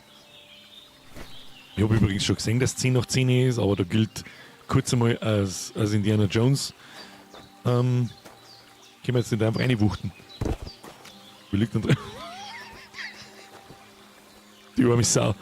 Bedecke die Leiche mit Erde. Nein, du kicken da nur ein wenig rein da jetzt da so. Nachstopfen. Mir nichts passiert. Da. Da, Batschi Hand noch eine. So. Nachgestopft. Komm wieder aus dem Loch. So. Und wieder zu. Mach zu. Schnell mach zu. Mach zu den Pumps. Nach Stunden mühsamer Arbeit. Kriegt er 1 plus. So, was hat die heute gebraucht? Nicht Ingwer. Salbei? Kamille, findet man. Machen wir uns auf den Weg. Und das, es ist so schön, wenn das da so anfängt. Das Einzige, was mir jetzt ein wenig stört, wir haben ja fast nur so gut wie kein Gameplay gesehen. Das ist noch ganz am Anfang. Und ich glaube, da kann ich jetzt auch offstream morgen noch nicht wirklich weiterspielen. Das machen wir am Freitag, also ich werde nicht weiterspielen. Da ein Schwammerl, kann ich die einsammeln. Ja! Fliegen. Okay, ich bin gespannt. Ich finde es geil, dass da eine Animation dabei ist, dass er sich hingelt und die Dinge aufsammelt, aber ich bin gespannt, ob es nervt. Da haben nämlich schon wieder Schwammerl. Kann man sicher auch sammeln. Das ist der Schirmling. Noch ein Schirmling. Okay, ich bin gespannt, wann es nervt. Aber gut, nehmen wir mal so hin. Das ist die Frage. Wo müssen wir hin? Wir müssen jetzt da. Oh, da ist Berg, wir müssen hin tun. Oder kommt man da irgendwie durch? Wahrscheinlich nicht. Nein. Läuft man außen rundum. Oh, Steinpilz. Ich sage, es ist ein Stein. Was sagt ihr? Ist schon kurz da oben gestanden, aber ich sage, das optisch ist das ein Steinpilz. Absolutes Pro-Gaming. Absolutes Pro-Gaming. Ich kann nicht aufhören, Schwammerl zum Sammeln. Lass mich Schwammerl sammeln. Ich wollte mir dann Strafe und Schwammerl sammeln. 3, 2, 1, es nervt den Bürger. Ja, nervt aber auch, wenn ich die ganze Zeit umeinander rede und jeden Chat. Da, Baldrian! Da war mal! Kakao! Kann ich die fangen? Der Brummbär. Ja, ich kann jetzt nicht von der alten einen Dings da schlagen. Ja, müssen wir andersrum laufen. Ich glaube, dass wir da auf müssen. Da ist der Baldrian. Da, was ist mit mir? Ja, ich hab dich gesammelt. Oh, verdammt. Die Schulter tut noch höllisch weh. Oh, das kann ich mir sehr gut vorstellen. Das wäre nur. Vielleicht spüre ich jetzt immer, wenn es Regen gibt. An sowas ist man doch früher gestorben. Wenn du einen Pfeil irgendwo hinkriegst, du stirbst doch an der Infektion. Die haben ja nichts gehabt. Oh, es war wurscht, weil die anderen haben auch nichts gesagt. Nein, ich meine, die kommt Infektion und sagt dann Wiederschauen. Da ein Bärle, Tollkirsche, rein. Rein damit und dann haben wir noch Blaubeerle. Oder? Was ist das? Ist das ein Blaubeerle, bitte? Schnaps drüber das Bein. Ja, das ist das Einzige, was sie haben. Hat man damals schon gewusst, dass Schnaps desinfiziert? Hat man da überhaupt gewusst, wenn jemand so eine Infektion kriegt oder wo? Oh.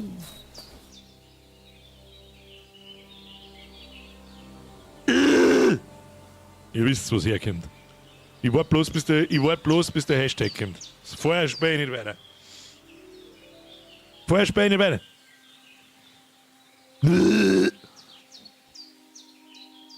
So ist brav. Brucki, Spreng ist der Einzige, der mit Raute macht, aber passt, der gute alte Helch. Wir werden ihn noch erlegen. Zwar nicht mit unserem Holzschwert, aber wir werden ihn noch erledigen. So, das schaut mir doch nach Salbei an. Da schau hier hin. Haben wir ein wenig was Salbei? Salbei, da haben wir ihn. Der lilane Salbei. So, dann brauchen wir noch Kamin. Kamin? Oh ja, Kamin, da nehmen wir gleich den ganzen Salbei mit der Wiese. Ha? Salbei ist wichtig, was wir uns da basteln können, aber schon tut es mit Sicherheit nicht. Her mit dem Salbei. So, muss schon gehen. Warte mal. Have to try it. Okay, das können wir vergessen. 4000 km/h, Bambi! Was machen sie?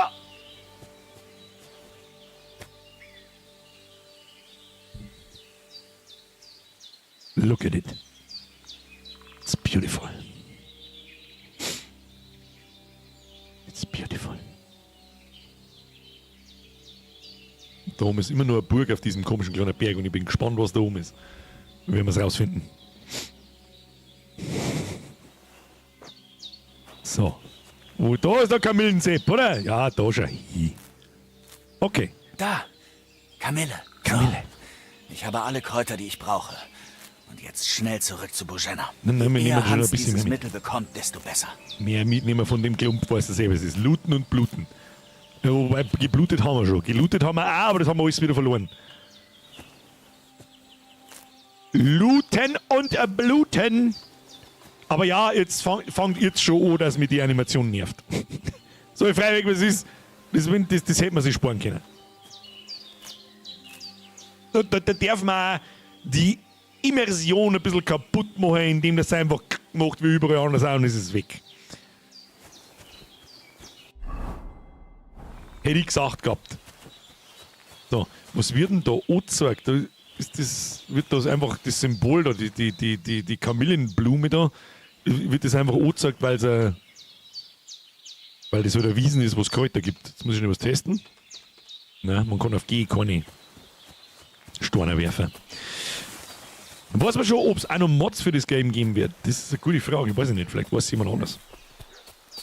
War im ersten Teil schon nervig, gab es aber eine Mod zum Ausschalten.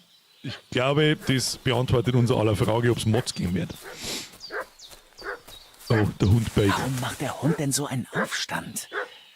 Bei Bojana Etwas ist los. Irgendwas passiert bei Bojana. Denkt daran, nicht jede heikle Situation muss unbedingt mit Gewalt gelöst werden. Manchmal lässt sich sogar der ärgste Feind... Okay, probieren wir es einmal ohne Gewalt. Was auch immer da los ist. Oh, da ist Blut. Oh. Von ihnen flohen und müssen sich irgendwo hier zwischen den Felsen verstecken. Hey, was läufst du hier einfach mit einer Waffe herum? Ja, wir tun die Waffen weg. Wir tun die Waffen weg. Wenn wir dir keine Lektion erteilen sollen, komm sofort her und sag uns, wer du bist. Normalerweise lasse ich nicht so mit mir reden, mein Freund. Reden wir friedlich. Herr von Bergo schickt uns, um die Banditen zu finden, die gestern einen Ritter und seine Männer am See überfallen haben. Einige sind geflohen und verstecken sich hier zwischen den Felsen. Also, sag mir, wer du bist und was du darüber weißt. Wir sind Boten und es gab einen Hinterhalt. Ihr seht nicht wie von Berghoffs Leute aus. Ich kann's nicht lassen. Herr von Bergo schickt euch also? So seht ihr nicht aus. Kurva! Hüte deine Zunge, Bursche! Wenn ich sage, dass von Bergo uns schickt, dann ist das verdammt nochmal auch so. Wer sonst sollte uns schicken? Du kannst mit mir sprechen oder wir können die Waffen sprechen lassen. Wer bist du und was willst du hier?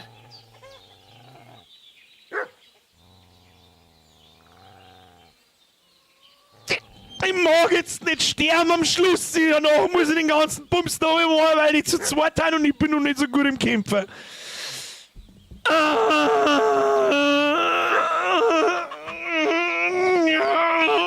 Was soll man machen? Hältst du mich für einen Idioten? Als ob ich einen Banditen nicht sofort erkennen würde. Solche wie du treiben sich hier in letzter Zeit öfter rum. Und die Kerle aus dem Dorf waren ziemlich wütend. Also verpiss dich und komm nicht wieder. Es ist die richtige Ansage. Jetzt selber die Beste sagen können. Ganz ruhig. Wir sind keine Banditen. Wir befolgen nur Befehle. Wir haben uns hier umgesehen. Wir können wieder abziehen. Schau, dass du lang willst, Leute. Mein Schwert in den Arsch einschieb, du Huren. Brummbär, fass. Hol's doch, der Teufel. Das war alles, dass ich in meinem Alter noch in so einen Unsinn reingezogen werde. Das war leicht. Ich hab eigentlich gemeint, jetzt gibt's eine Schlägerei da aus dem Eimer. Der Eimer ist aus Beton. Ich muss noch mal in den Scheiße schauen. Irgendjemand hat gesagt, da ist ein Smiley drin. Ich sehe da kein Smiley. Bei aller Liebe. Ich muss mich mal waschen.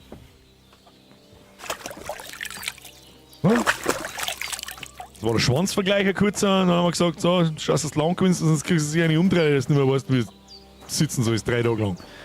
Wo ist jetzt die Alte hin? Kerle gesehen, denen es schlimmer ging. Aber auch welche, denen es besser ging. Die Öl ist geil. Hat man dir wehgetan? Nein. Schauen wir, was du... Aber das hätten sie sicher, wenn du nicht gekommen wärst. Ich bin nicht heilig. Tut mir leid. Ich denke, das war einer von denen, die uns gestern gefolgt sind. Hör mal. Wegen euch beiden wurden wir zweimal an einem Tag fast abgeschlachtet. Gott sei Dank war meine Pavlena nicht hier. Weiß der Himmel, was die mit ihr gemacht hätten. Also, Pavlena? Ich wüsste gerne, warum das alles passiert. Dein Freund hat letzte Nacht im Fieberwahn erzählt, ihr wärt Ritter. Aber wenn ihr Ritter seid, bin ich die Königin von Saba. Ja, aber das sind wir heute. Tja, das muss der edle Herr entscheiden. Hans Capon ist der junge Herr von Leipa und Pirkstein.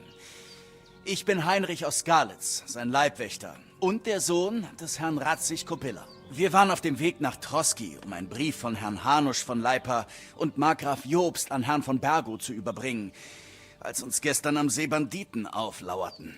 Und den Rest weißt du ja bereits. Und ich schwöre bei Gott, dass wir keine Banditen sind. Ich bin dir dankbar für unsere Rettung. Es tut mir leid, dass du Ärger hattest. Also, du klingst aufrichtig, also nehme ich dich beim Wort. Hoffentlich bereue ich es nicht. Das wirst du nicht. Ehrenwort. Sein Wort kann man brechen. Aber danke, dass du dich um sie gekümmert hast. Sicher. Keine Ruf verbessert, Shahi. Was ist mit Herrn Hans? Wie geht es ihm? Ich würde sagen, er übersteht das. Ich habe seine Wunden versorgt und werde bald den Verband wechseln. Aber vor allem braucht er jetzt das Heilmittel. Hast du alle Zutaten beisammen? Hier. Kamille und Salbei, wie du wolltest. Sehr gut. Brauen wir jetzt den Trank daraus. Ich habe euch beiden in der Nacht den Rest meiner Vorräte gegeben. Aber frisch ist sowieso immer besser. Schade, dass meine Tochter Pavlena noch nicht wieder da ist. Das stimmt. Sie würde es im Nu hinkriegen. Aber wir müssen wohl ohne sie auskommen. Wo ist Aber denn die du gegangen? schaffst das auch. So schwer ist das nicht. Meine Augen sind so schlecht. Ich würde den ganzen Tag brauchen. Aber ich kann dir zumindest erklären, wie es geht. Ich brauche jetzt den Trank. Habe mir schon gedacht, dass das in einem Alchemie-Tutorial endet. Gut, ich versuche es. Ich weiß nicht wie. Aber ich weiß nicht genau wie. Wie gesagt, ich erkläre es dir. Ich habe auch ein Buch mit dem Rezept, aber es ist besser, wenn ich es dir ansage. Ich kenne es auswendig. Ich kann so gut lesen wie jeder andere, falls es das ist. Na, da schau her. Vielleicht bist du wirklich der Sohn eines Adeligen. Ich nehme zur Sicherheit das Buch, aber ich wäre dankbar für Ratschläge von dir. Oh, meinst du, dass das so eine von den 3 Mädels am Steg Alles, ist was von wir ihrer brauchen, ist Tochter? in der Hütte. Holen wir es. Die, oder die meinst? Tränke brauen! Tränke kannst du am Alchemietisch brauen. Das machen wir noch. Das schauen wir uns noch an. Da lassen wir das Tutorial auch, weil es mich interessiert. Und weil ich bis Freitag nicht mehr spielen kann. Alle, die sich schon wieder schleichen, weil es ist schon wieder 10 und... Smash the Like-Button. Wir haben hier ein grandioses Spiel vor uns. Ich kann es riechen. Geh dorthin. Ich kann es riechen. So, was haben wir da? Alchemie beginnen. Was haben wir hier? Ach du Gütiger. Geh erst zum Rezeptbuch. Das Rezeptbuch befindet sich rechts. Drücke I, um es dir anzusehen. Jetzt finde das Rezept für Kamillegebräu und präge dir ein, was zu tun ist. Dann geh zurück zum Tisch und wir fangen an.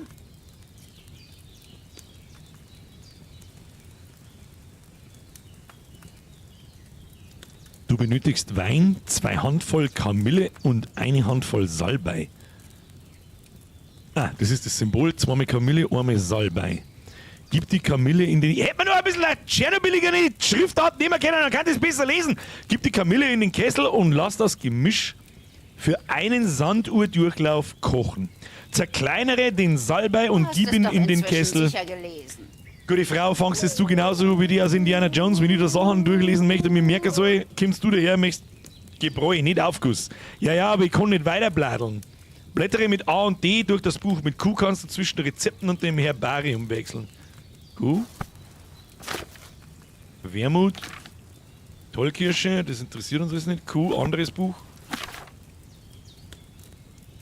Ich hab mir schon auch gedacht, wir brauchen als Kamillengebräu nicht den Aufguss, aber ich kann da nicht, ich kann nicht rumschalten. Du hast es doch inzwischen Also das sicher gelesen. wird schon sein, nehme ich an. Zerkleinere den Salbei und gib ihn in den Kessel, zu guter Letzt einschenken. Okay. Das heißt, ich kann da immer wieder hin und her schauen, oder? Wein, 2 Handvoll Kamille, gib die Kamille in den Kessel und lass das Gemisch für einen zerkleinere den Salbei, zu guter Letzt einschenken. Und was tue ich mit dem Wein? Na gut, werden wir schon herausfinden. Das heißt erstmal 2 Kamille. 2 Kamille und Wein. Okay. Gut. Das ist Wein. Zuerst musst du die richtige Basis in den Kessel einfüllen. Wein. Wähle nach dem Rezept den richtigen Krug vom Regal. Ja, links. genau. Dann nehmen wir Wein. Hä? Komm, schenk mir ein! Das war jetzt wichtig. Also, was So. hast du eingefüllt? Wein natürlich, wie es im Buch steht. Da bin ich ja froh. Jetzt versuch, Kessel. den Kessel über der Flamme zu platzieren. Dann weißt du, wie es aussieht, wenn es ein bisschen kocht. Bewege den Kessel. Okay. Hörst du es brodeln? Es kocht. Merk dir das Geräusch. Bei den meisten Tränken musst du die Kräuter nur ein wenig sieden lassen. Aber manchmal muss es richtig heiß werden. Richtig heiß. Also musst du das Feuer unter dem Kessel mit dem Blasebalg zum Lodern bringen. Cool, das Versuche siehst du mal. es mit dem Blasebalg anzufachen, bis es kocht. Lass den Es Kessel kochen. kocht. Kocht. Damit es Okay. nicht aufhört, musst du mit dem Blasebalg weitermachen. Okay. Wenn das Gemisch schnell abkühlen soll, nimm es vom Feuer. Aha. Versuch es. Zieh den Kessel hoch. Nach oben bewegen, E. Kriegen wir hin. Gut. Beginnen wir mit dem Brauen. Lege alle Kräuter bereit, die du brauchst, die du gesammelt hast. Wie, wo? Öffne dein Leg sie Inventar. dort auf das Regal, damit du sie zur Hand hast. Auswählen. Ah, okay, dann wird das da aufs Regal aufgelegt und Salbei brauchen wir. Okay. X bestätigen. Gut, lass uns anfangen. Da war, glaube ich, ein kleiner Bug. Zunächst Nimm eine 2 Handvoll Kräuter aus dem Kamille Beutel. in den Kessel. Okay. Kamille. 1. In welchen Kessel? Ding? Also. Einmal. Bevor du den Zweimal. Kessel übers Feuer hängst, dreh die Sanduhr, damit du weißt, wie lange das Gemisch kocht. Es muss genau stimmen. Und dann? Jedes Sandkorn zählt. Nach einem Durchlauf, also wenn der Sand einmal durchgelaufen ist, weißt du, dass die Kamille lange genug gekocht hat. Senke den Kessel über das Feuer und warte, bis das Gemisch brodelt. Drehe dann die Sanduhr. Das wird jetzt Wenn gerade der fragen. Sand zur Neige geht, So richtig, nimm wie es den halt Kessel kehrt. wieder vom Feuer. Okay, bewegen wir einen Kessel. Dann, ab wann kocht's? Jetzt drücken wir einmal den Blasebalg. Machen wir so und dann nehmen wir die Sanduhr. Das drehst jetzt um. War das nicht lange genug? Nimm den Kessel vom Feuer. Was? Stimmt doch überhaupt nicht. Die Sanduhr ist noch gar nicht durch. So, jetzt halt. Gut. Wird schon Nimm passt eine haben? Handvoll Salbei, Nehmen wir Salbei. zerkleinere ihn mit Mörser und Stößel Aha, und gib aha. ihn in den Kessel. Aha. So, das ist saubert's nicht, denn wer soll sich die Scheiße merken? Hast du ihn zerstoßen? Gut. Jetzt gib ihn in den Kessel. Der Trank muss jetzt nicht mehr kochen. Er muss nur noch umgefüllt werden. Hole die Fiole und gieße ihn hinein. Fiole, Fiole, Fiole. Was ist die Fiole? Da ist eine Fiole. Wie er alles wirklich nimmt und so, nicht einfach verschwindet und so ein Schmarrn. So, Kessel, gießen. Fertig. Sehen wir mal, was du da gebraut hast. Was haben wir da zusammengebaut? Haben wir was zusammengebaut? Kamillentee, Menge 2. Schließen. Die Kamille hätte wohl weniger Hitze gebraucht. Scheiße! Müssen wir jetzt den Bums nochmal machen, oder was? Oder habe ich es einfach verkackt? So, warte mal. Kann ich da jetzt wieder... Na, machen wir so, Das müssen wir nochmal probieren, das hilft nicht. Einmal probieren wir es noch. So, dann nimm, ich kann aber einen Wein nicht mehr nehmen. Und dann gehen wir wieder weg. Na, Tisch verlassen, Escape gedrückt halten. Haben wir verschissen. Haben wir nichts Gescheites Hier gemacht. ist er. Dem Geruch nach ist das Kamillegebräu genau so, wie es sein sollte. Dann hat's doch passt. Für immer gern. Damit sollte es Hans bald besser gehen. Bin mir Ich nicht kümmere sicher, mich aber... darum. Na gut. Für den Kann ich Hans sonst dankt noch schon. irgendwie helfen? Ich schätze, du hast getan, was du konntest. Was du jetzt brauchst, ist Ruhe. Geh und schlaf dich ordentlich aus. Das wirkt Wunder. Du bist müde. Setze der Erschöpfung ein Ende, indem du in einem Bett schläfst. Außerdem wird im Schlaf deine Gesundheit wiederhergestellt. Wo säge das? Da rechts unten, dass wir müde sein. Und wenn der Balken wahrscheinlich oder der Kreis rechts unten komplett voll ist, sind wir wahrscheinlich gefickt. Gleichzeitig wird nämlich auch gespeichert, wenn wir mir schlafe den. Das ist nicht dein Bett. Was ist denn dann mein Bett? Ich muss was essen. Schon wieder was essen. Hat sich nur ein wenig was da vom Klump. Leer. Da muss ich wohl woanders hin. Nix, haben wir dem anderen noch abgestohlen. Den Sehen fresst man halt zwei, das ist ja wurscht. Da einmal, zweimal, das passt schon, bevor sie hören. Wo säge ich da irgendwo meine Sattheit? Ah ja, 50. Wenn jetzt, ich esse jetzt noch einen Apfel, schauen wir, was passiert.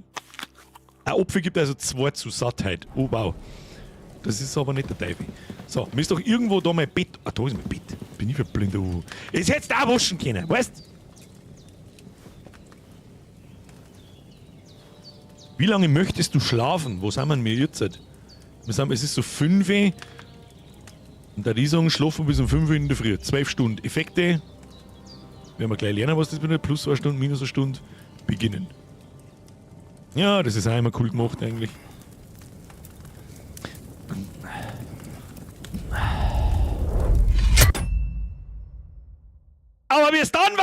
was da passiert, werden wir am Freitag um 20 Uhr herausfinden, meine Damen und Herren. So sehr es mich jetzt auch interessieren wird.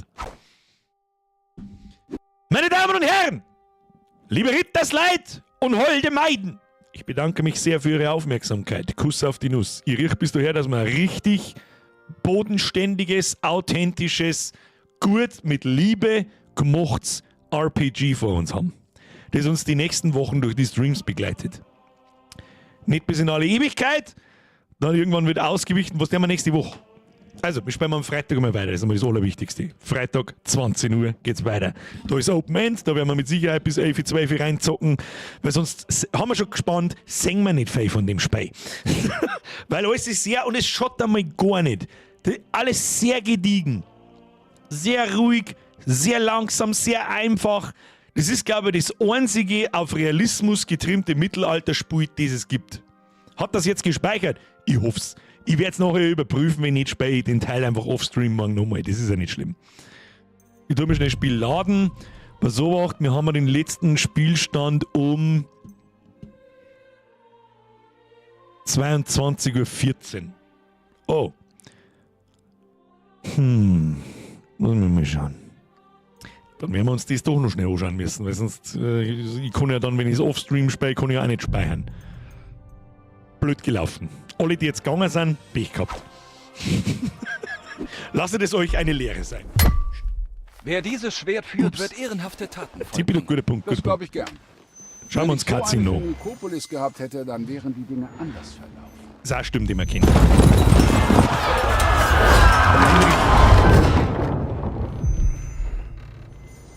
Das Scheißschwert. Ich hab's gefunden. Alles, was ich mir jetzt nehme, ist mein. Und ich werde nichts übrig lassen. Was zur Hölle! Und diese erinnert mich Wieso jetzt ist das Schwert so nicht mehr. wichtig? Weil es das Letzte ist, das mein Vater geschmiedet hat. Ich habe versprochen, es dir zu bringen. Fressen oder gefressen. Kriege sind eine dreckige Angelegenheit. Erst im Jahr habe ich. Aber es ist halt 7 Jahre her, darum weiß ich nicht mehr alles im Detail. Grob weiß ich Sachen schon. Scheißschwert! Weißt du was? Ich glaube, ich behalte es. Jamie Foxx, die ganze Zeit habe ich schon überlegt, Herr Es ist Sebian. nicht vorbei! Ich finde dich! Ja! Den haben wir umgebracht. Enttäusche mich nicht. Aufstehen, Heinrich. Die Sonne scheint. Ist es Dres? Dres! Hab gerade zugeschaltet. Bewertung von 1 bis 10. Bis jetzt 10. Gnadenlos. Gibt nichts, was ich irgendwie schlecht finden kann an dem Spiel bis jetzt. Halleluja. Gnadenlos Ich dachte gerade aus schon, du 10. wachst nie auf. Hattest du einen Albtraum? Ist das die Res?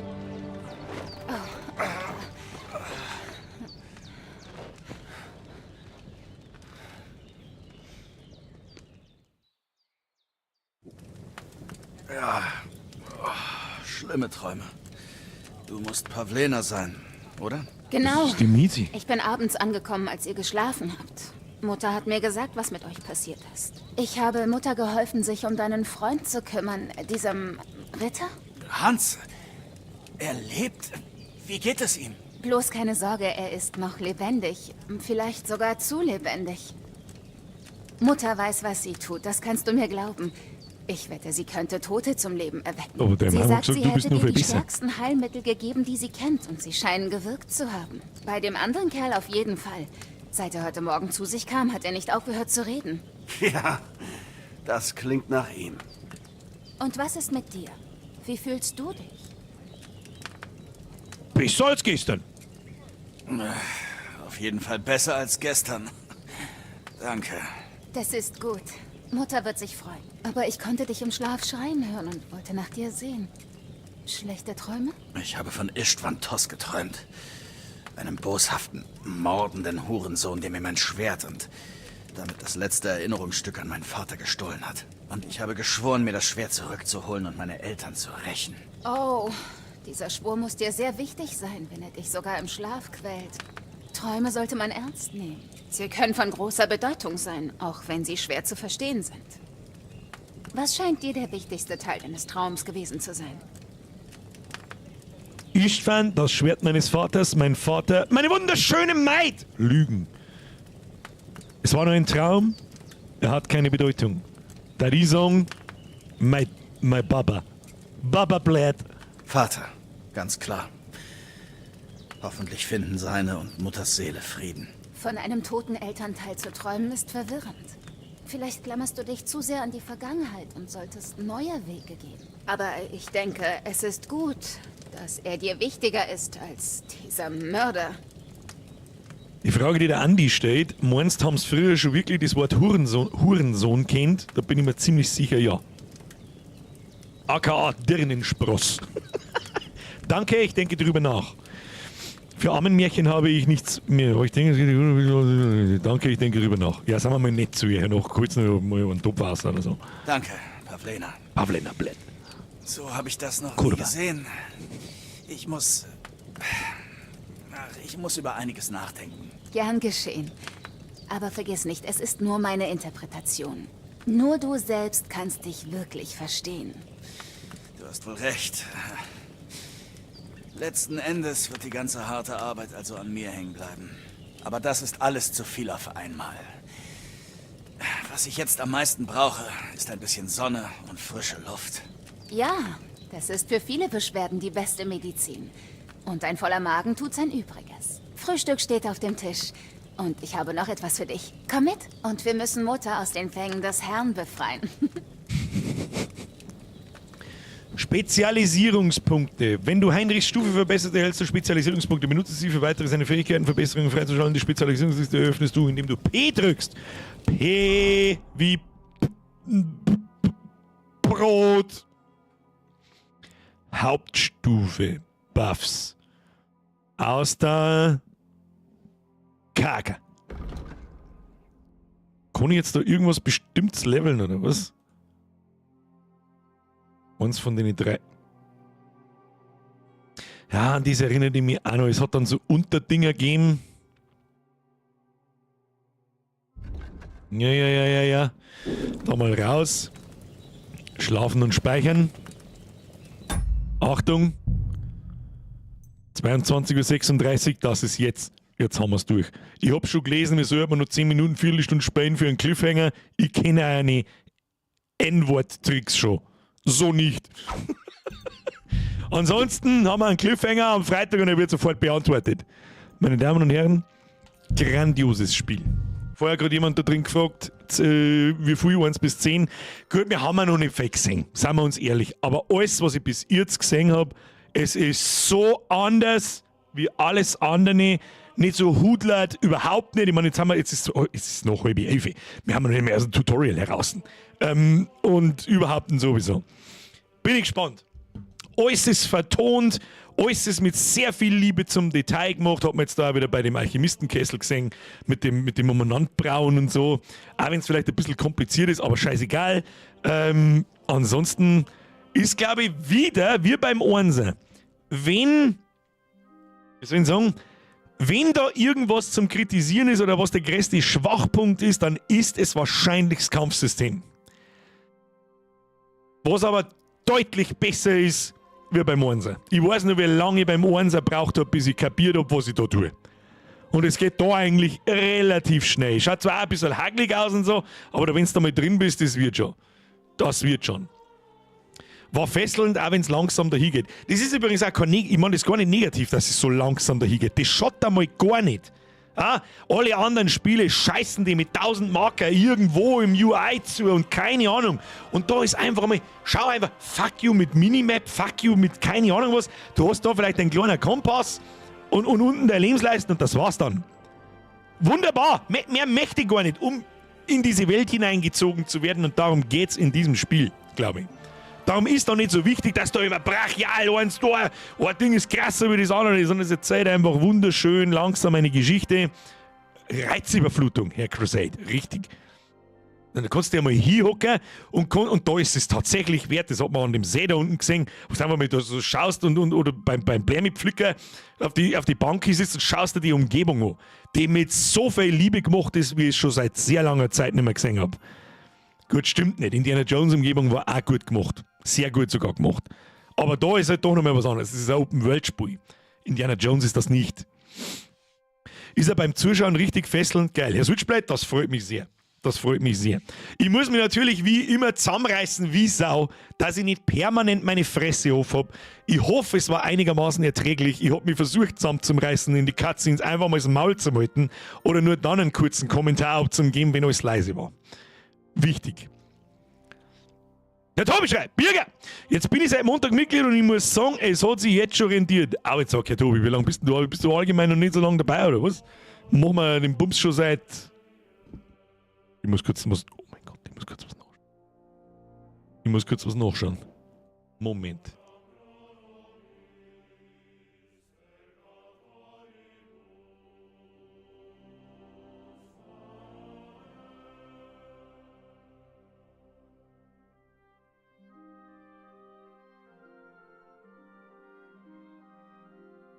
Ich muss kurz was nachschauen.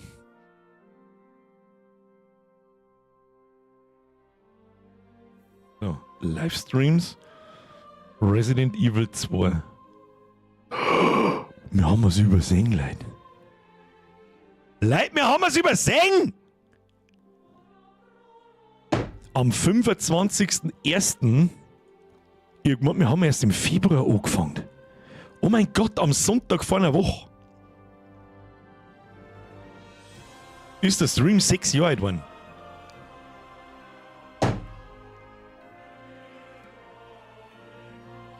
Was soll ich machen?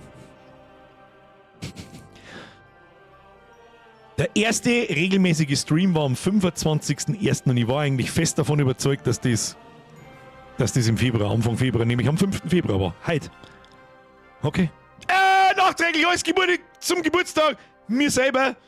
Subtiler Hinweis. Danke. Was Gute zum Geburtstagsstream, eine Feier, gibt's noch eine Geburtstagsstunde, der gute alte Twitch-Stream. Ja. Wird unter den Umständen so nicht zurückkehren. Sag ich dir, was ist. Stell dir vor, du schaust dir das als, ich bin ja kein Twitch-Partner, ich glaube selbst Twitch-Partner oder Affiliates besser gesagt, also die Vorstufe zum Partner, die ja jeder fast kriegt, sobald du mehr als 10 Zuschauer hast regelmäßig. Müssen wir uns das wieder in Full-HD-Auflösung, also in der Hälfte Auflösung anschauen und mit einem Viertel der Bildqualität. Dann schauen wir mir in den Wald hinein und ich krieg Artefakt-Kotze in mein Gesicht geschissen. Ich kotze. Deswegen da ich wirklich, selbst wenn Twitch diese Regelungen wieder lockert, streamt zu mir an, wie es wollt, keine Ahnung, da ich wirklich zum Überlegen anfangen, ob ich das tun würde. Weiß nicht. Und wenn, dann ist es wirklich zum Überlegen, ob ich mir einen Streaming-PC herstelle, also einen abgespeckten, der wirklich nur für Streamen da ist, dass ich auf YouTube mit dieser Auflösung streamen kann und parallel auf Twitch mit einer kleinen Auflösung, aber das regelt der andere Rechner. Dass da halt 2 Streams im Prinzip gleichzeitig laufen.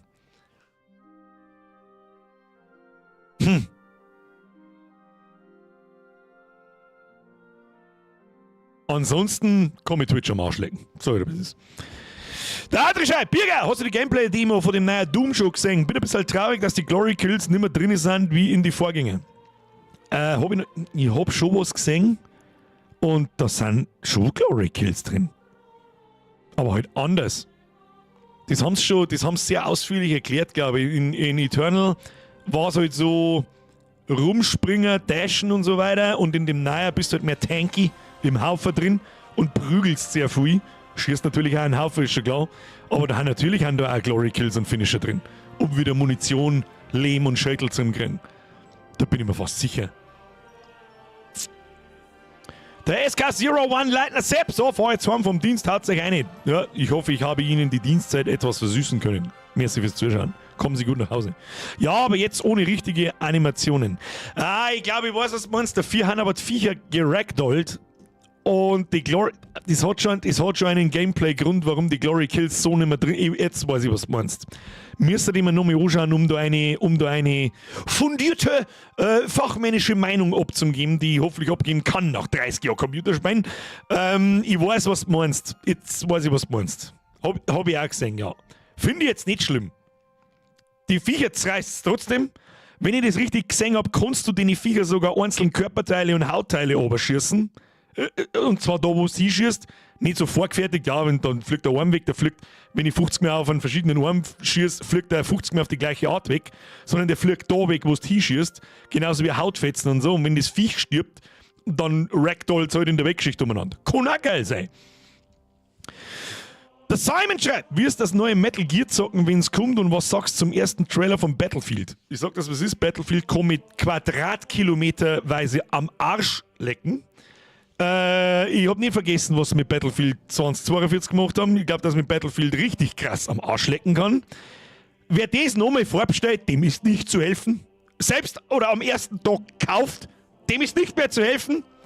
Dem kann ich nicht helfen. Und selbst wenn wir mir im Stream auf die Idee kämen, uns das neue Battlefield zum Schauen, was durchaus passieren kann, weil ich bin nun mal Streamer und gibt vielleicht lustigen Content her. Und ihr kauft euch das, bevor ihr das irgendwo geschaut habt, wirklich von einem anderen Streamer oder einem anderen Spieler, dann kann ich euch nicht helfen, wenn euch wieder für 70, 80 oder 100 Euro irgendeine unfertige Drecksscheiße hingeschissen wird.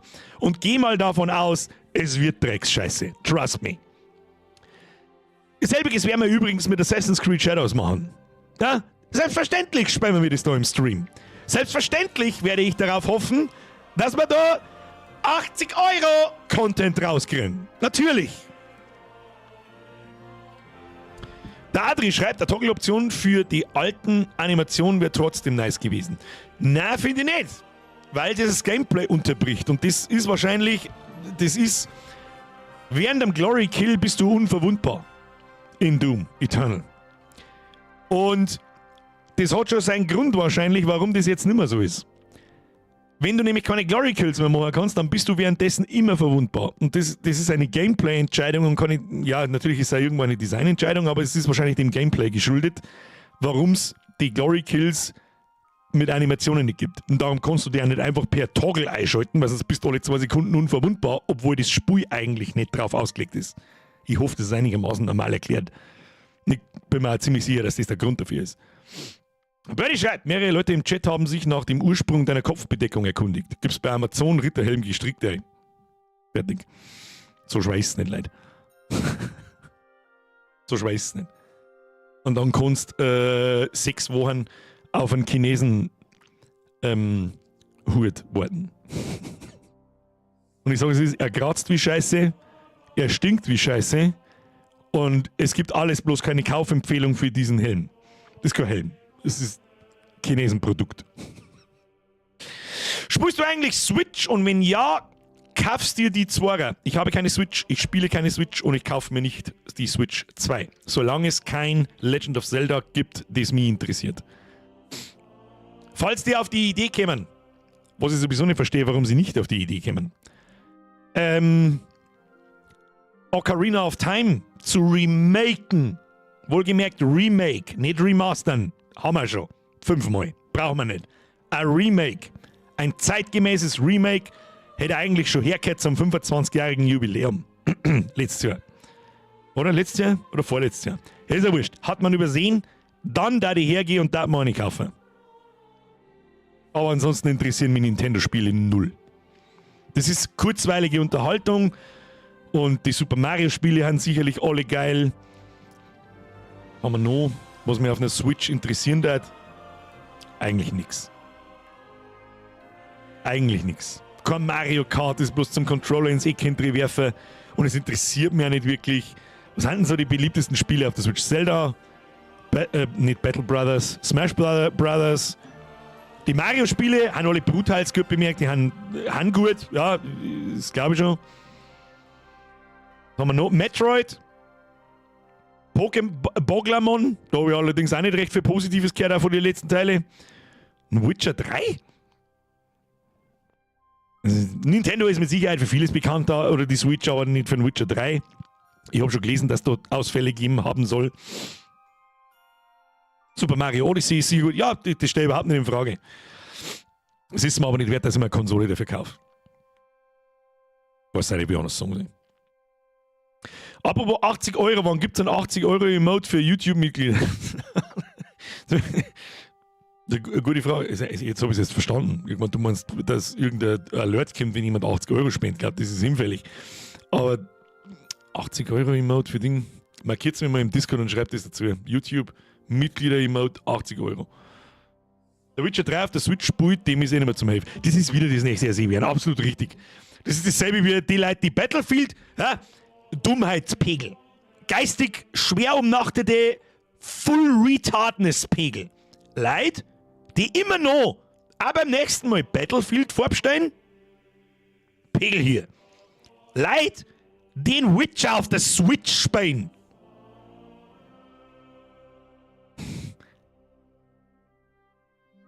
Weißt schon, was ich sagen möchte damit. So. Holde Maiden. Holde Knappen. Nun schleichet euch dahin. Es war mir ein inneres Blumenpflücken, Sie belustigen zu dürfen, und ich hoffe, Sie hatten Spaß. Auch wenn das heute mal eine etwas entschleunigte Geschichte war, die richtig gut hat einmal zur Abwechslung. Richtig gut hat. Wir haben ja, glaube ich, ein grandioses Spiel vor uns. Wir sehen uns am Freitag um 20 Uhr. Da werden wir mal reinzocken, wie wir es immer tun, jeden zweiten Freitag in der Winterpause. Was heißt Winterpause? In der Winterphase. Die ist übrigens auch nicht mehr allzu lang. Die ist noch den ganzen Februar und den ganzen März. Und dann, glaube ich, ist Zeitumstellung. Und da wird sich der Freitag- oder Wochenendstream dann wieder langsam über den Sommer etwas beruhigen. Es ist eh narrisch genug, dass es schon wieder Februar ist, Alter. Mir kommt es vor, als war vor 5 Minuten die Sommerpause vorbeigegangen. Ja, Moment, nein. Das war vom halben Jahr. Alles klar. Wo ist der Horror Oktober hingekommen? Leck mir Arsch. Leck mir Arsch! Jetzt steht dann der Frühling und der Sommer wieder vor der Haustür. Haben wir grandiose Spiele am Start. Nächste Woche spielen wir am BAM Simulator nochmal einmal weiter, mindestens. Und Kingdom Come sowieso. Das werden wir so lange dahin spielen, bis wir auch abbiegen. Ähnlich wie es bei God of War war. Ja, der Punkt für einen Stream, wo ich abbiege, wird kommen. Dass ich es offstream fertig spiele, bin ich mir ziemlich sicher. Sicherer als bei God of War. Weil ich bin ja dazu, für mich ich bin auf solche Spiele besser zu sprechen als bei God of War. Das stickt mir mehr ruhige RPGs, Fallout, Skyrim durchzuspielen als God of War. Schauen wir mal. Hey, und wer weiß, vielleicht machen wir mit God of War einfach nächsten Winter wieder weiter. Irgendwann. Aber ich glaube, ich habe ausreichend erklärt, warum ich God of War nicht mehr Zeit. Wenn wir nach 20 Stunden nämlich nicht mehr bei der Hälfte sind. Und es ist immer das Gleiche. So ehrlich muss man einfach auch sein, so gut wie es Spiel ist. So. Danke fürs Zuschauen! Liken nicht vergessen. An alle Neuen. Ist jemand neu? Da kommen wieder die typischen Verdächtigen wie der Far etc. Die schreiben, ja, ich bin neu. Abo da lassen, Glocke aktivieren an alle, die schon abonniert haben. Check die Glocke, ob da immer steht. Ja? Alles abonniert. Wichtig. Kuss auf die Nuss. Dankeschön. Danke für die ganzen Donations. Danke für die ganzen neuen Mitgliedschaften. Da waren heute ein Haufen dabei. Wir sehen uns am Freitag, 20 Uhr. Vielen Dank an die Moderatoren, die sie wahrscheinlich schon zum 3. Mal diesen Teil angeschaut haben, weil ich am Dampfler gesehen habe, der hat es auch schon gespielt. Und der Mike hat es wahrscheinlich auch schon gespielt. Und was weiß ich, was soll ich sehen. Kuss auf die Nuss. Dankeschön. Ich wünsche eine gute Nacht. Wir sehen uns am Freitag um 20 Uhr. Hauen Sie sich hinein! Hashtag, der Bernie hat einen guten Vorschlag. Hashtag stabile Schüttrapse. Hashtag beste Res, oder beste Res. Schlagzeug. Habe! Oh, das war ein richtig guter Tröte. Ja, richtig guter Tröte zum Abschluss heißt. Ja, scheiße. Damit der Sprengi sein Foto kriegt.